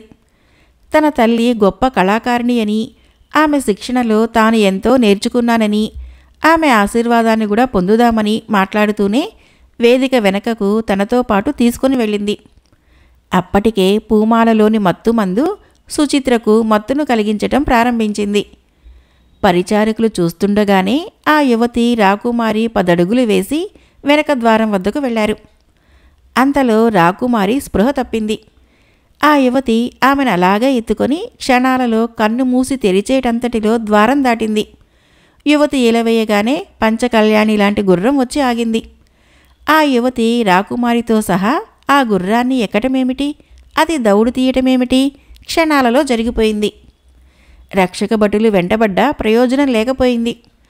యువతి వేషంలో వచ్చిన పగటి చుక్క సుచిత్రను తమ ఇంటిలోని భూగృహంలో ఒక పాన్పుపై ఉంచి స్పృహ తెప్పించి తల్లిని ఆమెకు కాపలాగా ఉంచి, అమ్మా, ఈమె నీ కోడలు అన్నాడు. వారం రోజులు గడిచిపోయాయి.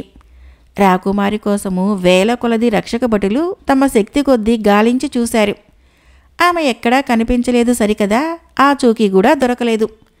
మహారాణి ఆహారం మానివేసింది. మహారాజు తన గది విడిచి బయటకు రాలేదు. మంత్రులు, ఇతర రాజోద్యోగులు దిగులు పడ్డారు. ఎవరు ఎంత ఓదార్చినా రాజదంపతులు తమ శోకాన్ని మరిచిపోలేకపోయారు. ఇలా ఉండగా ఒకనాడు చిలక గోరింకల్లాంటి ఒక జంట దివాణానికి వచ్చింది. తమది ఉత్తర దేశమని, మహారాజు ఎదుట నాట్యం చేసి ఆశీర్వాదం అందుకొని పోదామని వచ్చామని ఆ దంపతులు చెప్పారు. మహామంత్రి బలవంతం చేయగా రాజదంపతులు దివాణానికి వచ్చి సింహాసనాన్ని అలంకరించారు. పరదేశ జంట తమ గ్రామీణ దేవత ఎదురుగా చేసే నృత్యాన్ని చక్కగా ప్రదర్శించారు. వారి ఆటపాటలు అందరినీ ముగ్ధుల్ని చేసింది. తాము కొత్తగా పెళ్లి చేసుకున్నామని ఆశీర్వదించమని రాజదంపతులకు నమస్కరించారు. చిరకాలము అన్యోన్యంగా వర్ధిల్లండి అంటూ దీవించారు రాజదంపతులు. ఈ పేదవారి ప్రేమ కానుకను స్వీకరించండి అంటూ ఆ దంపతులు మహారాజుకి ఒక ఉంగరం బహూకరించారు. దాన్ని చూడగానే మహారాజు ఉలిక్కిపడ్డాడు. అది రాజముద్రిక. వారి వంక చూశాడు. క్షణాల్లో మహారాజు తమ ఎదుట నృత్యం చేసిన జంటలోని యువతిని తమ కుమార్తె సుచిత్రగా పోల్చుకున్నాడు. అమ్మా అంటూ విస్మయంతో పిలిచాడు. నాన్న, అమ్మా అంటూ వారి పాదాలపైన వ్రాలింది సుచిత్ర. పగటి చుక్క తనకు తన కథంతా చెప్పాడని, తాను అంగీకరించి పెళ్లాడానని, తాను ఎంతో అదృష్టవంతురాలనని ఆనంద బాష్పాలతో చెప్పింది.